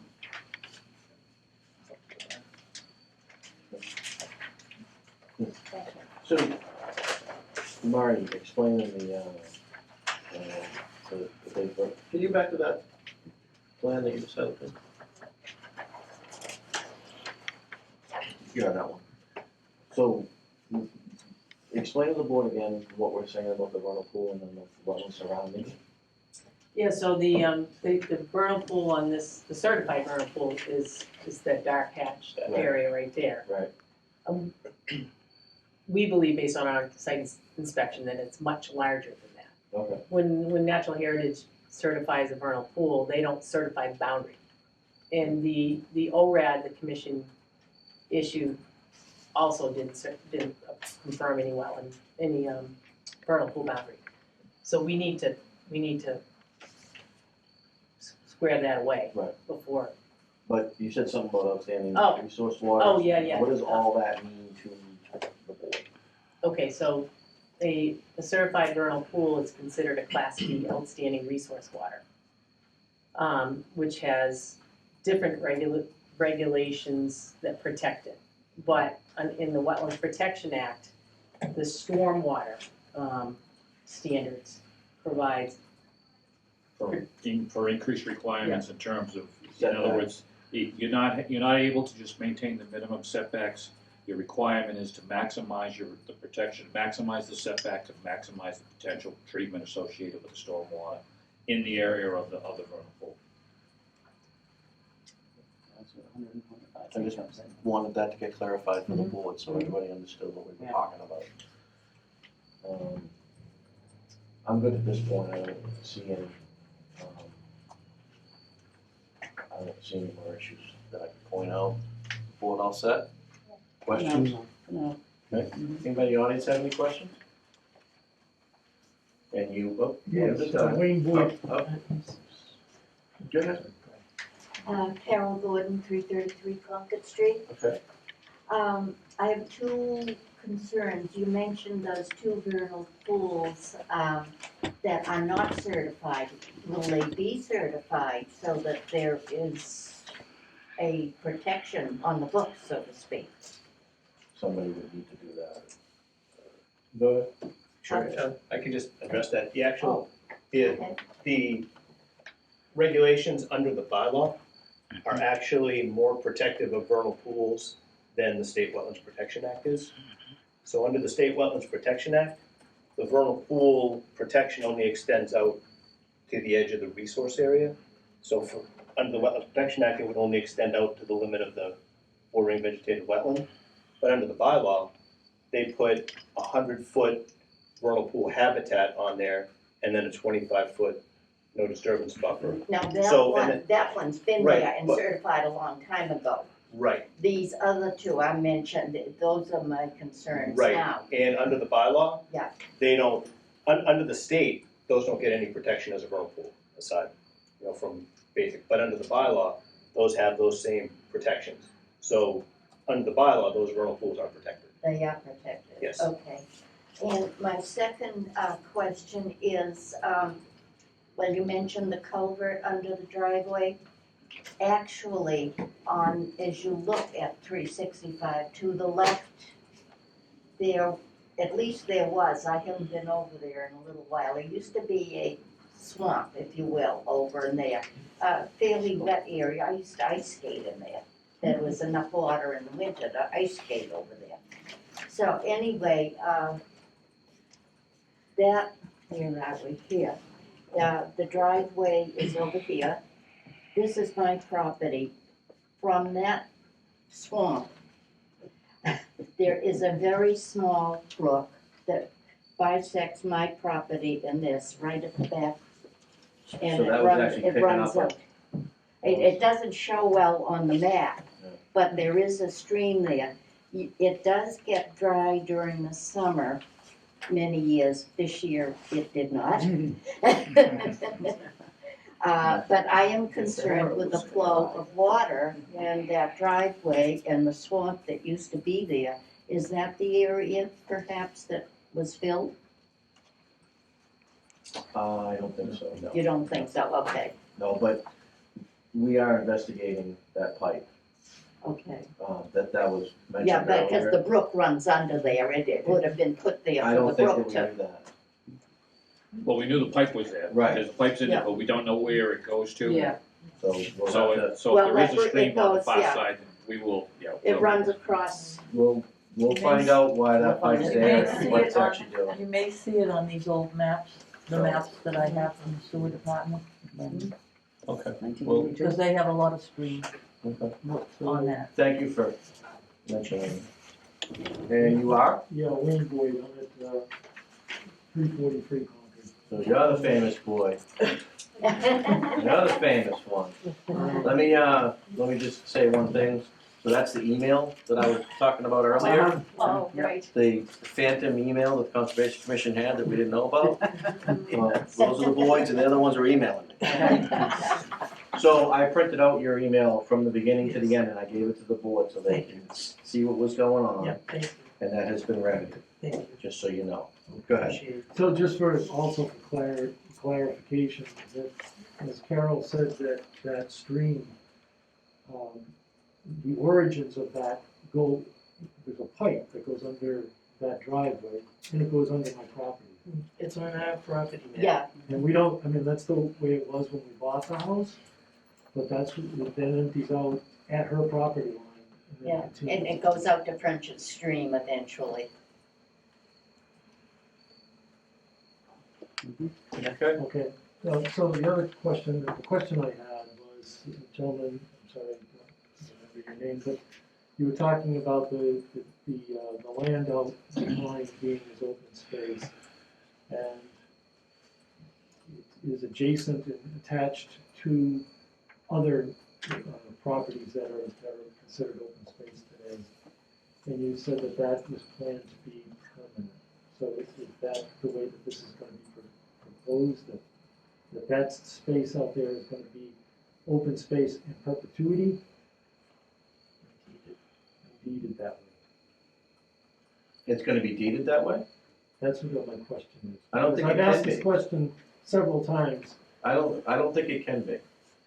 Because part of the planning board's requirement is open space, but it's not deeded to the town. The landowner still owns the property. It doesn't get deeded to the town as So far if as they're open proposing that it is open space today, 5 years from now, they come back and put another development in. Well, technically, they'd be in violation of their permit from the planning board if they developed that open space that was set aside for a PUD. So what's the mechanism that keeps that intact? When they file for another project, I believe there would be some sort of deed restriction. That's what I'm asking. I believe, I'm not on the planning board, I don't pretend to be, but But I believe guess that's how it works. the clarification I'm looking for right now is you use the words that it was going to be permanent. So I'd like to know if that's really truly the way that they're looking at it. I can't answer that, the planning board can answer that, that's. So my question is to you, Would you like me to respond through the chair, Mr. Chairman? You may. Yeah, we're expecting it to be a condition of our approval of the planning board that will remain in perpetuity, not developed. But I think as you point out, it's not something the town would be interested in taking. So it would be restricted, and what form that takes, we'll work with the planning board. Okay. Heard from the horse's mouth. Mr. Chair, I have a question. Sure. On the quantification of open space, was the riverfront included as open space, or was it excluded because it's a resource area? So the minimum open space is meant exclusive of all wetlands. So was the riverfront area considered a wetland in your calculation? I can double check to make sure. But we far exceeded by so much that I'm sure. Because there is quite a bit of riverfront on this site that's upland, based on this. Right. So I guess you guys can answer this, you guys filed the PUD with the planning board. This might be a stupid question. Does the open space have to be connected to the development? I thought that's what the open space was for the development for use, or is that not a thing, or? I thought under the PUD rule that open space for a development to get permitted in Rockland was like for walking trails and stuff for the people of the development to use. Would I be correct in that statement? It can be active or passive, but whatever the minimum requirement's gonna be, we're gonna meet that with the planning board. We're not seeking any relief from open space from the planning board. Okay. I didn't know if it had to be connected to development, 'cause right now it's not. It's separated by a river. Right? An intermittent stream, I believe. The open space is, it ends at French's Stream. Right, but it's on the other side. No, the land on the other side of French's Stream is my property. Oh. And I'm not guaranteeing anything. Not asking you to. I'm just trying to get a feel for. There's a small intermittent stream between the development and French's Stream that separates it from that upland that's between the two. Right, Yeah, that's where I'm getting yeah. confused. You're not wrong, it's just, there's another stream and then there's French's Stream. Oh. Actually, it breaks up. Doug, this is Article 7, which is Rockland, PUD. I mean, they've already stated that they're gonna Right. meet the open space requirement anyway, so, which I'm sure that they will. Does anybody else in the audience have any questions? Yeah, Martin Glavin, 292 Spring Street. Buffer zone activity, I know there's a certain amount of things can be allowed to happen in the buffer zone, but they've got 9 complete houses being built in the buffer zone and a good part of 3 other houses being built in the buffer zone, as well as the paved driveways that go with those houses. Probably amounts to roughly probably at least 12,000 square feet of actual hard surface buildings and construction within the buffer zone. Is there limits that can be explained to us of what is allowable? Oh, I mean, And I was just looking a little bit, this is gonna be 19 houses being built. Is each one of these houses gonna be considered a construction site and whatever's allowable to build a house, or is the entire parcel gonna be looked at as a project? the entire parcel is being looked at as a project in front of the board. Not to contradict your 12,000 square feet, but I think it's a lot more than that. It could, well, I'm just I think it's spitballing I think it's from probably looking at double, a triple plan that. this big, so. Marty, is there any limitation on, because it's all a buffer zone project? Basically, is there a limitation to how much buffer zone that you can modify? The commission is allowed to look at the work in the buffer zone and determine if that work has an adverse impact on the adjacent wetlands' ability to protect the interests that it protects. So once the vernal, certified vernal pool boundary is determined on this site, then we're gonna take a look at the buffer zone and see if that work would have an impact on the wetlands' ability to protect the wildlife habitat interests. The regulations allow the commission to look at that work in a buffer zone. And if they feel it's gonna have an adverse impact, they can actually condition a project or limit the work in that buffer zone. So if we feel it's excessive and it's gonna have an adverse impact, we can ask for it to be reduced? Yes. Yes. Sorry, I took you right in the Yep, middle of your. well, you said much less words than. Any other questions? Anybody else have any questions? Again? Yeah.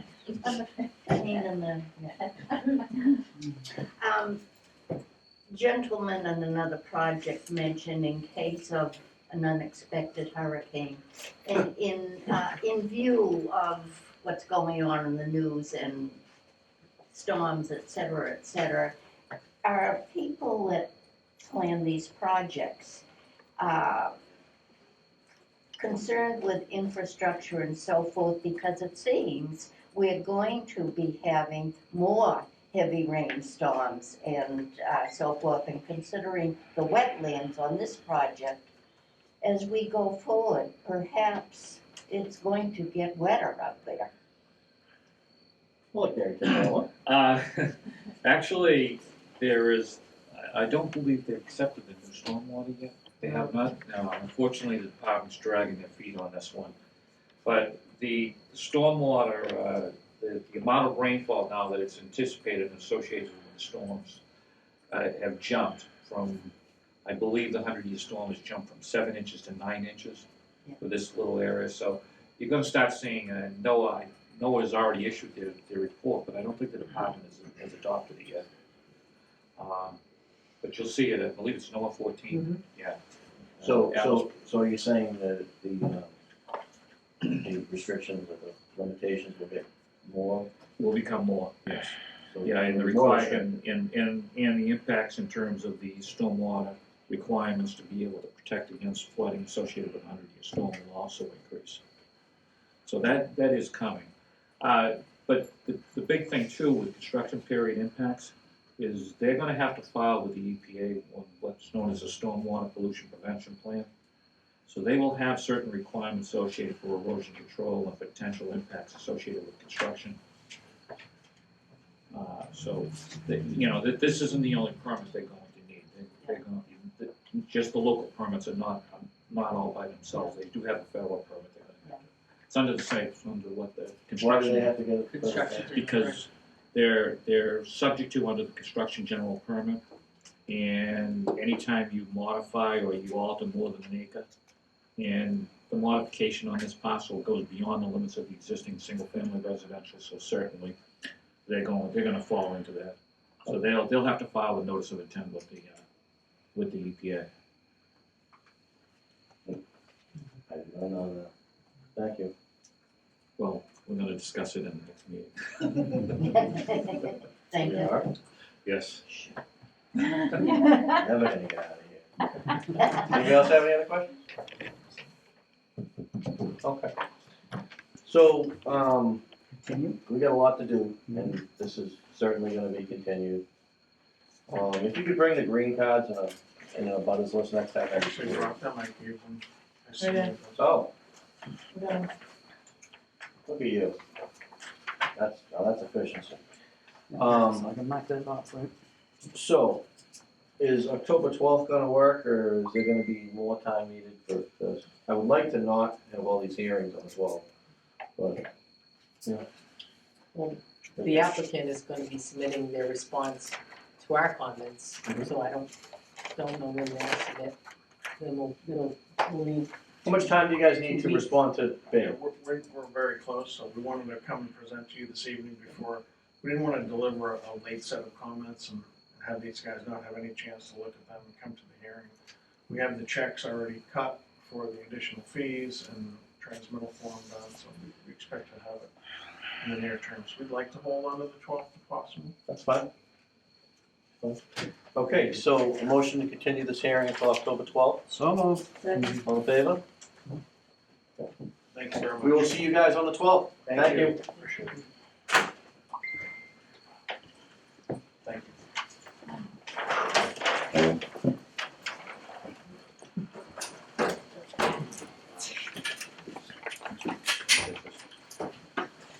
Okay.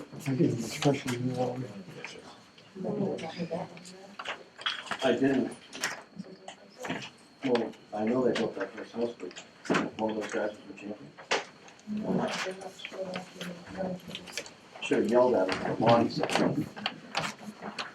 Okay, is the, for lack of a better term, is the forestry crew still out there?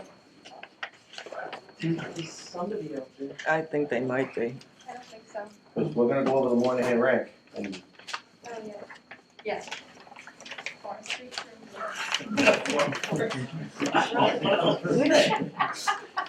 Where do those people get the smaller versions of those maps from? Upstairs? Oh, yeah. Oh, that's what we want. 11 by 7. But we never get 11 them. by 17. Yeah. so make a request to somebody other than me to get them. Who would I do that? Here. I don't know. No idea. Jesus. You got mine. Oh, look at that. Okay. Yeah, shit, I was sleeping. Yeah. How about the other one? That's what I thought. You want the one from Monahan for the, It's an aside, completely aside. I've been trying to get a hold of you on another matter. Shit, why? Why would you want me? My son, Paul Gordon, said I should get in touch with you. Oh, that's your son? about some- Yeah, You know Paul, electrician? Oh, yeah, okay. yeah. Oh, how is Paul? He's good, he's good. He's a great guy. Living He's from happily Florida, in right? Florida. Yeah, Anyway, what's the best way to get a hold of you outside of here? He's got my cell number. Yeah. Yeah, please. Alright, so we'll keep this and then, who's keeping? You wanna keep it, cause you've got some other stuff, you've got the pictures. That's okay. Calling the call. Here you go. I thank you. But this is mine, Be right? in touch. I'm keeping this with Yeah, my. that's I'm not good at that. I I know, have that too. yes, I know. But I tried the 2135 mine was number, from- that didn't Oh, work. Oh, no, listen. We haven't answered that phone in like 14 years. Okay. Yeah, I'm old, I like I'm sure the telephone. message thing says the message box is full. Nobody picks that up. Yeah, I know what you are. Okay. We both have one. very Yes. All right. Keep spending. Okay, what's next? Back to business. All right, so Moynihan Ring. Nobody cares. It's screwing them all. Marty has some information for us. Actually, Gary's Gary's gonna got some present it, 'cause information for us. he's been the latest inspector, after all these recent heavy rains. And there's been, we actually went out there today, so he can give you guys an update on. Actually, yeah, the photographs that I gave you were from this afternoon. I told you could have it once the board reviews it. Thank you. You can have my copy, it's colored. Excellent, thank you. How blind. Were you related to Andy? You got your picture? Go ahead, Gary, I'm sorry. Since the, what was it, about a week ago when the first issues came up? After the initial event of the 5 inches that we got, The and all the pictures. problems that they raised, they have done quite a bit. I will admit that. In You fact, took you can them? see it on the photographs. They pretty much have Yeah, they are. cleaned up all of the areas that were north of Basin 1. That in the old easement area that went up to Forestry. Mhm. And that was the area that was directly tributary to CVP 7451. Sure. They have built the 2 basins, Basin 1 and Basin 2. Now, the big issue that I have with the 2 basins is right now they're serving as temporary sediment basins, which is a no-no under the stormwater, was a no-no under a Yola order. So, they've kind of painted themselves into a corner. I don't think they have any options. And that's pretty much what they are. So they are in violation of your order right now as it stands. I think it's general condition number 19. Okay. Partly because right now, they have not stabilized the entire, part of the requirements is before you can actually discharge stormwater flow into your basins, you have to stabilize all of those areas that are tributary to the basins, and they haven't done that. They have cleaned up the area, the big loam pile that's on the right-hand side.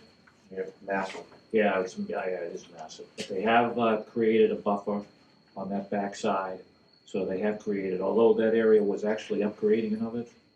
So even though it did break over the erosion control barrier, it wasn't going to be able to go anywhere. But still, they have cleaned that up. They have not put in the turtle tunnels. They do not have a crossing. I didn't see any of the culverts underneath the roadway. I don't believe there's a single culvert underneath the roadway. I think they're still working with the existing temporaries that they installed down at the turtle crossing. And the big thing was with the event that we got, the flow was significant. It was going underneath that, it kind of broke over the sediment barrier. So they've got some issues, and in fact, I've spoken to the super quite a few times now, saying you gotta get those tunnels in. Secondly, they've been utilizing the replication area. Parking. For parking, that's correct. That's why I mentioned it 14 times. Yeah, they have been using it, so it's pretty compact. They've got some work to do to be able to get that restored. That was one of the other things. The other thing, the most important thing is that they have already had the discharge to the certified vernal pool 7541. I believe there's an isolated wetland, the Z flags. Is it the Z flags to the west of the site? They had a discharge to that also. I'll defer that one back to Marty, she can go down and take a look at it. There doesn't seem to be too much sediment. Thank God it happened outside of the breeding season. But there is quite a bit of staining on the leaves, and admittedly, I did not walk all the way back to the vernal pool to see just what the impact was of the vernal pool. I talked to the super, and they're waiting for instructions from Beta in terms of when to start, or how to start, or what to do relative to the vernal pools to clean up the sediment Yeah, that's that's gone gonna in. be a tough one. So, that's pretty much where we are. Like I said, they have already violated the order. Can we find them? I just found out today that we're supposed to have a swale alongside that. I didn't realize that there was even supposed to be a swale, so I'll have to take a look at that.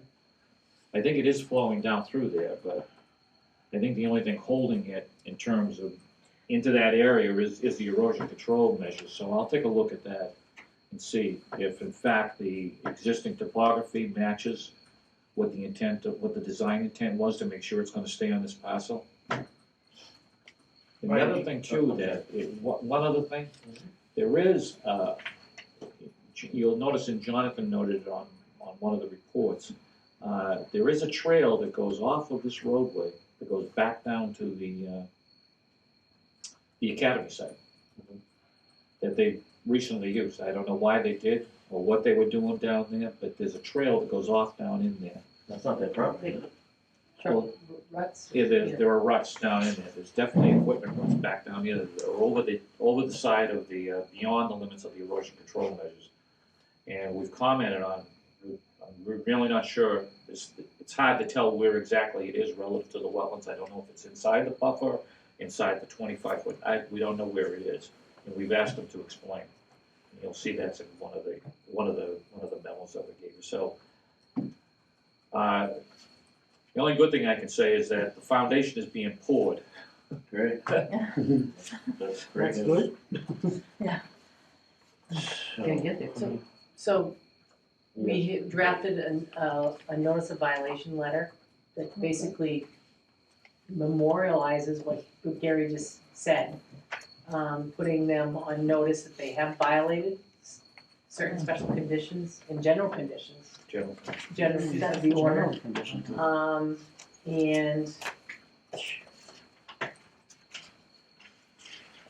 And basically, at the end, the Rockland Conservation Commission intends to maintain its tradition of working with the applicants and contractors to address violations, as compliance and protection of the interests of the Act and bylaw are a priority. To that end, you are required to continue implementing the recommendations made by the Rockland Conservation Commission and Beta to bring the site into compliance. These recommendations include restoration of areas outside the limits of work, the implementation of a revised construction period stormwater management plan backed by calculations from a master registered professional engineer, and improved increased monitoring of sensitive areas of the site. The Rockland Conservation Commission recognized that you have taken steps to begin addressing these violations. However, we require that all of Beta's recommendations relative to these violations be formally and fully addressed in writing going forward. So we're recommending that the commission issue this notice of violation. It's different from an enforcement order. Enforcement order orders things to happen. And that needs to be sent to DEP. We feel because they actually are out there and they're addressing the issues, we feel that that's the important thing and not enforcement. But we feel it's important also to get this in writing. So it kind of sets the baseline and then moving forward. So you have a copy of the draft, and if the commission votes to issue that letter, we'll send it to Carrie, and Carrie can put it on your letterhead and issue it. Didn't they respond to us or not? Response to Bayless, is that? I mean, it's a couple paragraphs, it doesn't seem to be, Doesn't mention any of the things that Gary just told us. Oh, you see this? No, I have not.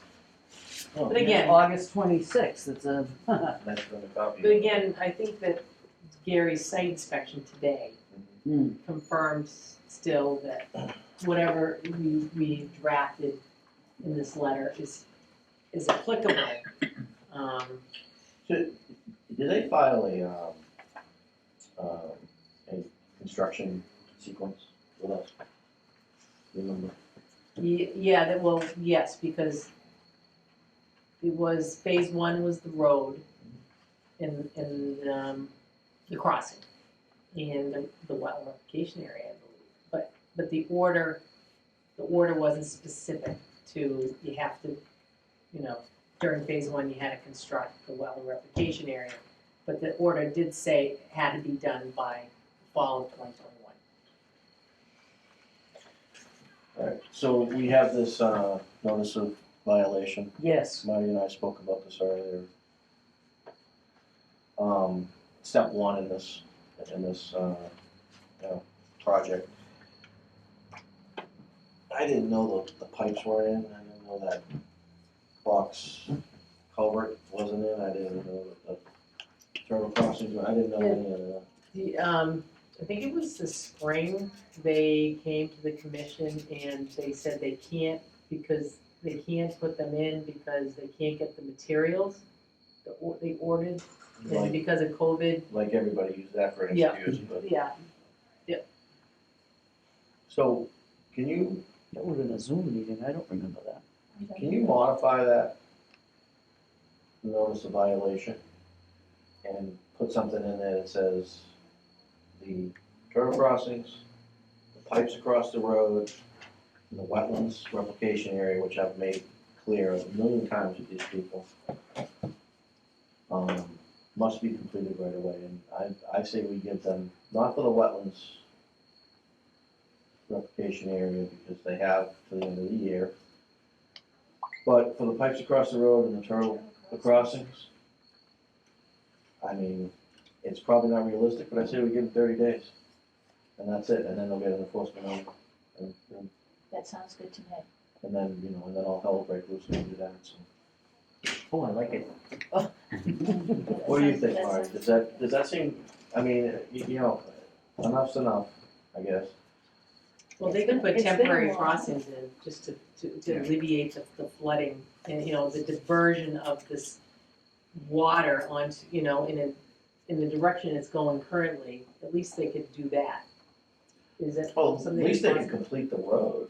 Yeah, I agree, And that's I agree with you, part Doug, they should be completing the And I road. purposely don't go off the site. The But I've been problem, going the out there. problem is that, and I don't believe they probably addressed this, but there's potential construction period, stormwater issues that they may have created by not installing these crossings, because now they're diverting the water, because they've got this huge embankment of a roadway that's, and they're not letting the water go back through, so now And it's is going. there any reason that you guys can see why they wouldn't have done it? Is there an advantage on their end to not do it? No. Or is it just stupid? I didn't want to say that. Well, I mean, that's what I'm trying to work out here. Oh, be nice, incompetence. I'll agree with the incompetence. Stupid. I second that. Another thing is we're hearing about this other property that's contingent on this property. I don't think we should be doing that at all. Now, we mentioned that, but I don't think we should move on at all As until all of this stuff is soon done. as they filed I was gonna say stupid school. As soon as they That's okay. filed that school, as soon as they sent me the notification, I said, really, this is the time you're gonna do this. Yeah. So, you know, they have their right to file with us. This is disgusting. It's their hearing. Yeah. That's the way it is. The only thing I will say, Doug, is that your jurisdiction extends beyond the limits of the 100-foot buffer on the basis of the stormwater potential impacts. In other words, they're not exempt, no matter how far away they are. Once you are inside of the Conservation Commission jurisdiction, your jurisdiction extends to all of the stormwater improvements. So you really have control over the entire site. It extends to the entirety of the site. I'll let Marty comment on that, yeah. but stormwater? For the stormwater, If yes. there's a discharge within your jurisdiction, It's the same as Dyer Street, one of the detention, actually turned into subsurface infiltration system, was outside your jurisdiction on a lot. But the commission had them include that lot in the notice of intent, because that stormwater ultimately discharged to the buffer zone, within the, Yeah, so at so 25 feet. your jurisdiction does extend beyond the limits Yeah, of the that's why it was buffer. question, yeah. Because there's no exemption in the stormwater standards itself. In other words, once the project is subject, it is subject in its entirety. There's no exemption. Well, I'd like to make a motion that we send him the letter with Doug's revisions ASAP. Well, I would agree with that. I think that it Somebody was got their very, Facebook going nuts in here. I think it was very well written, and it wasn't being hard-nosed, because we sort of used the word recommend, I believe, which is, but, you know, we wanna put a little steel behind it. It's Well, being very this is just a shot over the bow at this point. They know what's But they next. need it, Yeah, oh, they need it, But they know which is what's what we're next. saying. That we want them to know that, we're not happy. I put that diplomatically, didn't I? When does my It's not quite horoscope strong run enough. out? I like yours, I said I like yours. Are you Very good. seconding that? There's a motion on the table. Yes. Second, Second. all in favor? Unanimous. Okay. So if you guys could add that in, then you could. Mike wants to vote on it too. Mr. Chairman, can I comment on this as well? Sure. So a couple things, it seems like they're almost blatantly disregarding some things. I don't know, clearly, with these storms that have come up, there could be a 4 or 5 days notice that you're gonna get 4 or 5 inches of rain, and yet the wetlands, isolated wetlands and vernal pools are getting inundated with silt from the site, runoff, going right in it, and things like that. So I don't, you know, I think you're being a little easy on them with this blatant, not doing what they should be in the order of conditions.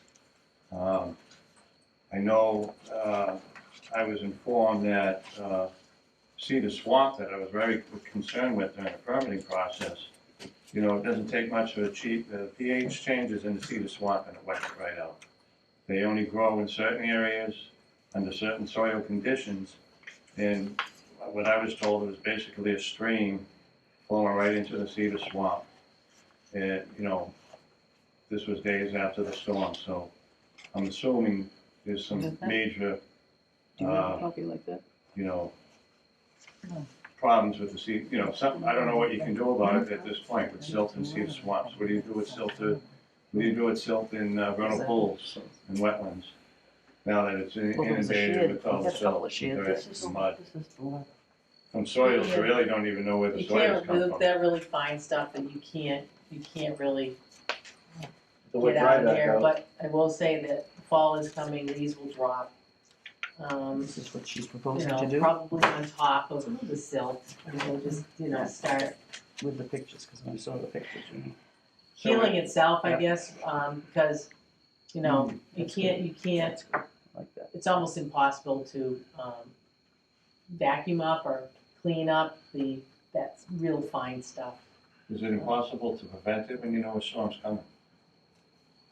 Well, that is the whole idea behind the stormwater pollution prevention plan, is to control it at the source.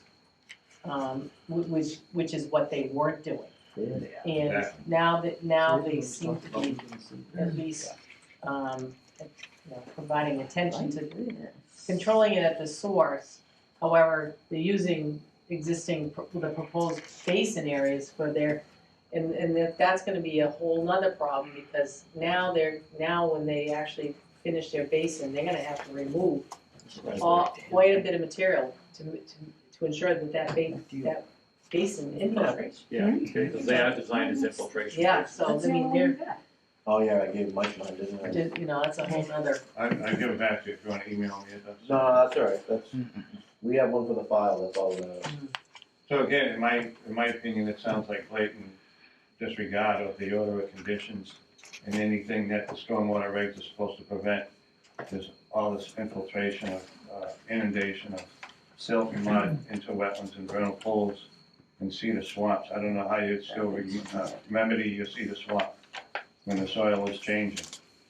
The pH is changing, probably as we speak still. I don't know if anybody's seen that yet. I do know, Atlantic white cedar is very sensitive to, water chemistry. However, it does take some time for a mature tree to, show signs anyways of decline. I mean, it's like behind Home Depot, you still have quite a bit of Atlantic white cedar in there. It seems to be doing fine. There probably at one time was more than there is now. The composition's probably changed. But I think that, you're not gonna see a change, measurable anyways. I mean, not to say it's not impactful, but you're not gonna see a measurable change to a mature tree in 1 or 2 years. So. What about smaller ones? I don't know. All the research I did, and I actually talked to the state last year when we were going through the permitting process, and they said, if you remember, I had an argument about where even that basin is, that's gonna just charge into the cedar swamp. And everybody said, oh, it's fine, but it's already getting inundated with, it's not a good thing, they're not being protected. What did you tell me to Yeah, I mean, it's, the Wetlands Protection Act doesn't provide protection for things like that.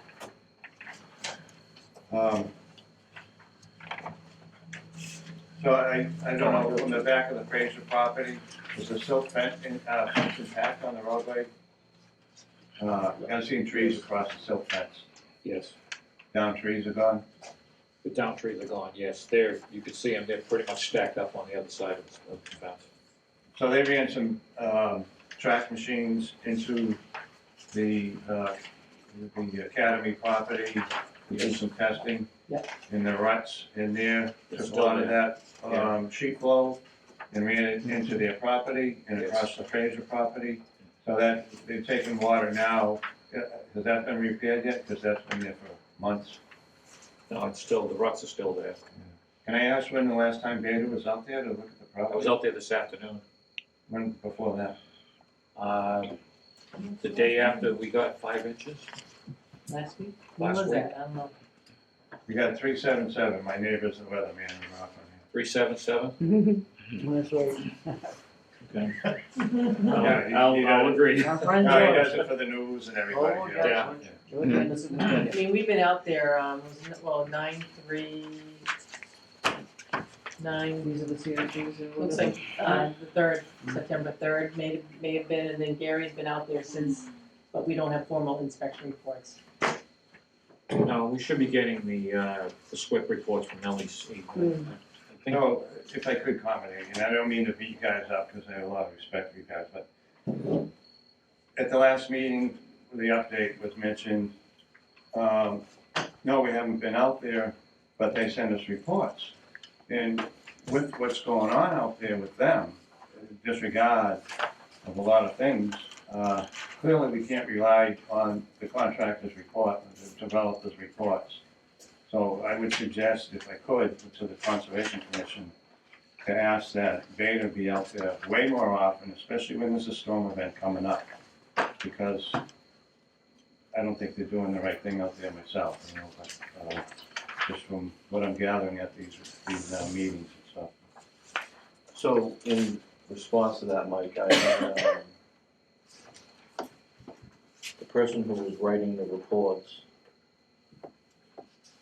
we found to be a little inaccurate, is that the proper way to put it?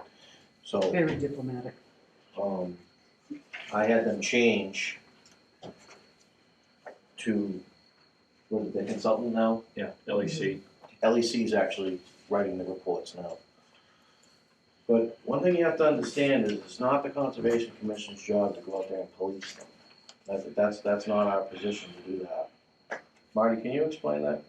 comment to me like you explained it the other day? Well, I mean, the Conservation Commission's not responsible for the compliance of that order of condition, it's the developer. So, you know,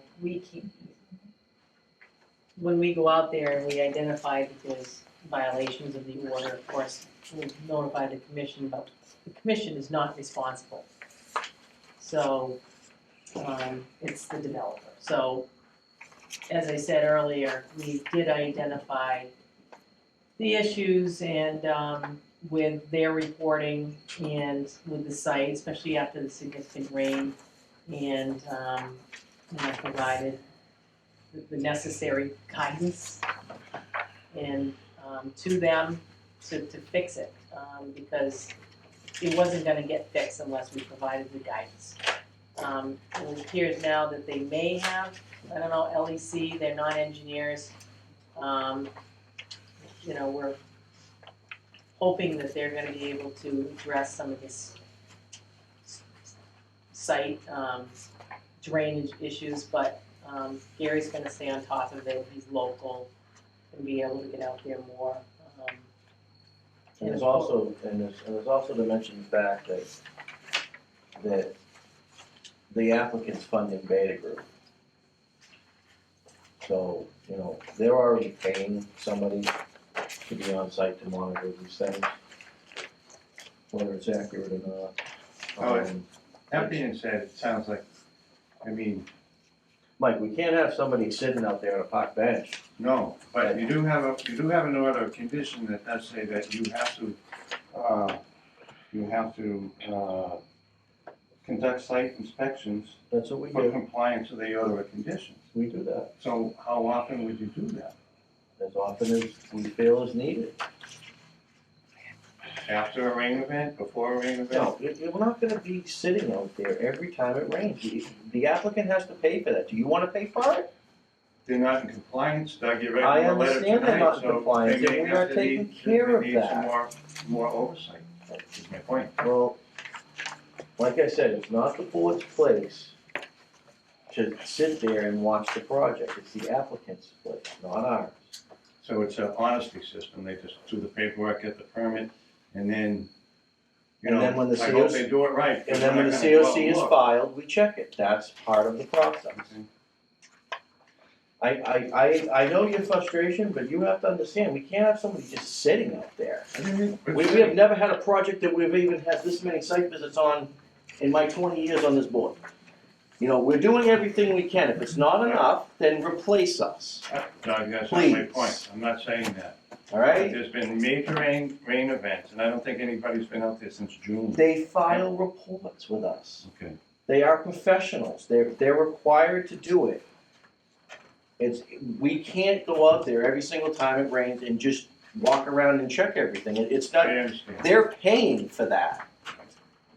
The town's not gonna fund it, right? I mean, there's only so much the board can do. We're doing everything that we can. I mean, I respond to everything that you send me. You do. I don't know what else you want us to do. I understand, we're trying to get them on the right track. This board is relatively middle of the road. We're not strict, we're not ultra, not strict. We're right in the middle of the road, and that's where this board wants to sit. And if anybody wants to change that, feel free. But, we have to work with the developer. We can't just go out there, issue an enforcement order, and shut the thing down. It's the train's coming down the tracks, we're trying to get it done, as you can see, we're trying. No, I get that. I appreciate all you guys do. The letter that we're doing tonight is not in response to the emails that you don't know what's been going on in the background. This has been going on for about 3 weeks with these guys. I mean, an enforcement order's coming, but that's gonna create a whole nother set of issues with this development. And you know what I'm talking about.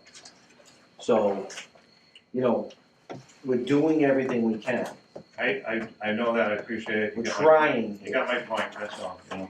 Can I ask a question? Wait a second, Who- before we do that, can I make a motion to sign the bills?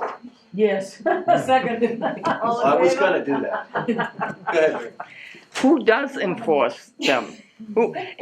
if you're just sending them a letter, what is DEP's role in this, other than they can always appeal to DEP? Nothing. Nothing?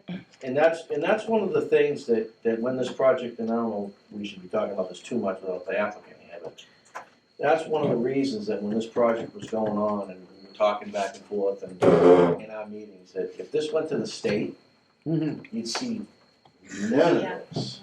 And you would have nobody to talk to, like zero. And it would have been appealed and it would have been approved. So, you know, we're trying. We're not perfect, we're all volunteers here. I get that. You know, we all have jobs, but you know what, we're trying. I appreciate the stuff you send me. I hope you don't think that I don't, because I react to it, obviously I must appreciate it. I just don't hit the delete button. You know, but I mean, there's only so much I can do. I know you want Beta out there more. We want them out there more too, but I mean, how are we gonna justify that when they already have somebody that they're paying on site to monitor what's going on? Now they gotta pay somebody else to come on site. I gotta play, you know, I guess you wanna call it a political card then. Can I have a copy of the Beta report and the Grady report? Sure. Can you wanna email it to me? Mike's got a full Makes it page. even easier. There's one here. Yeah, That's ours. Okay, anything and everything. I always took it. Do you have one? Not the final version of it. Yeah, it's not the final version. No, she's gonna make that. Yeah, it's gonna be probably better off getting Alright, it. when we have edits, can we send it to you? Because the other thing that I see is them just using that driveway to get to do their building, and they're not doing what they're supposed to do on that driveway. Sounds like that. Not to mention they're refueling on that driveway too, when I thought they were supposed to be refueling up on Delahunt. Mary, I'm not happy with the other project being filed right next to it right now either. I mean, we need to get done with one before we start a friggin' another one. They have cameras pointed at the neighbors. I know all about it. I They do know. have cameras up there, so you will. Again, I'm not That's why mocking you, show Mike, up I and hope help. you don't think that. They know all that. But there's only so much that this board can do without it getting out of hand. You No know, way. I agree. I went out there and I looked. I agree with you. Like, why? It's a mess. What? Well, if they're put And it on, needs to be fixed. if they're Probably, put I on don't know where notice, they are, but every time you go to adamantly the that site, they are I stopped in being, at yeah, the trail. in violation of these things, I think That's what we're doing right now. that would give us justification I to mean, the have next, more. the next step is an enforcement order. And if they have to pay for them, I think that's good. So the next step is an enforcement order, which I will 100% support, but I will tell you it's not gonna come without some ramifications. I'm just gonna tell you that right now. Such as what? Just curious. Just, I don't even know, I just know. Because I sat on your board before, the cease I and desist, was the you know what? enforcement officer, I gave out a few enforcement orders and I a just- whole lot of ramifications. I just know because I know, like, that's all. And I'm not trying to, I'm not No. telling you that we're scared of that. I'm just telling you that things will change once we do that. Once we shut that project down, things will change significantly. That's all. And I don't want them to. I want to try to keep this thing rolling and get it done, and hopefully get all these issues worked out, because it's, you know, it's honestly, it's really irritating me now too. You saw my reaction when I didn't know the pipe was across the road. I mean, I guess that's my fault for not going out there and staring at it, but you know, that plays into all that water building up on that left side, It does. and that should be installed by now. And the wetland replication area should be done too. So, like I said, we're giving them 30 days, that's it. And then you have my word and this board's word that it will be shut down. I can't believe the tunnels aren't there either, because they had that in the thing, we didn't have the little one, but they had that the tunnels were in, on the It's, thing, it's. On the field, yeah. I don't know what It's they're a doing, lie. but, you know, Yeah. again, you know, we're not trying to be too lenient, but like I've explained, we try to work with everybody fairly. You know, it has been weird summer, you gotta admit it, I mean, how much rain can we possibly, how much more can we get? So, yes, I yes. keep watching my sump pump. Yes, we've been cutting them a little slack on that because it has been way abnormal. But now it's come to the point where it needs to be fixed. Well, we're giving them slack on That's that good. because they didn't do what they were supposed to have done. You know, when you're working outside, you can get away with some of these, you know, you can't use COVID for an excuse for everything if you're working outdoors. You know? On a more sociable note, since we were kind of getting reacquainted when we came in, could we please have another introduction to Oh, this yeah. fine, handsome Yeah. gentleman that's going to be working with us? I know he's from Hanover. Hanover? Hanover, Yes. And your name is Greg? Gary. Gary. Gary. I got the G right. How many times did I say Gary in this meeting? I don't know, you were fixing in that direction. I'm getting deaf because I'm old, you know? Ray, do you need that back? Oh, I'll keep it. And You I don't didn't want write it. it down. Did you read Well, I read it. but Oh, yeah. if you wanted it. Gave you one and then took Well, it there's back. two I have pages. two pieces of paper. Where did I start? Is it still possible to get a very brief update at the next meeting? I know the Graves was still concerned about water. and This stuff. this is gonna stay on the agenda for a while. All right, thank you. I know you wanted it on there, Appreciate and I gave you a comment back. Yeah. But I've found out some things tonight. Does the board want to continue to update the Moynihan Ring Yes. on it? The last time I asked about this, everybody, Well, it was do you kind wanna of know there or boring, not? but now, well, I you know, said yes the last those time. Those other things weren't right. If we can get, you So it'll know, remain on there until we get get these issues. verification from our experts, then yes. Especially what we That was your heard. second meeting. Fair enough. She's like, I don't know if I signed up for 9:30 at night. So the Moynihan Ring will remain on the agenda until we at least get these issues worked out. Did you Yes, know there was definitely. 2 pages to this? No. I only read the first page. Typical mail, I read shit. On another note, did anybody else get informed about a training on the 20th? Of what? Compliance, you know, open meeting law and, you know, all that. Yep. Nope. Wow, Nope. 20's come and gone. No, No. September next 20th. week. So what is it? It's a compliance meeting, it's for, regulations and, you It's know, for- open meeting law. Open meeting. Yeah. We keep the doors open, we talk, everybody listens, we're done. It was announced at the selectmen's meeting, but the AG's office will give it for free instead of paying town council to do it.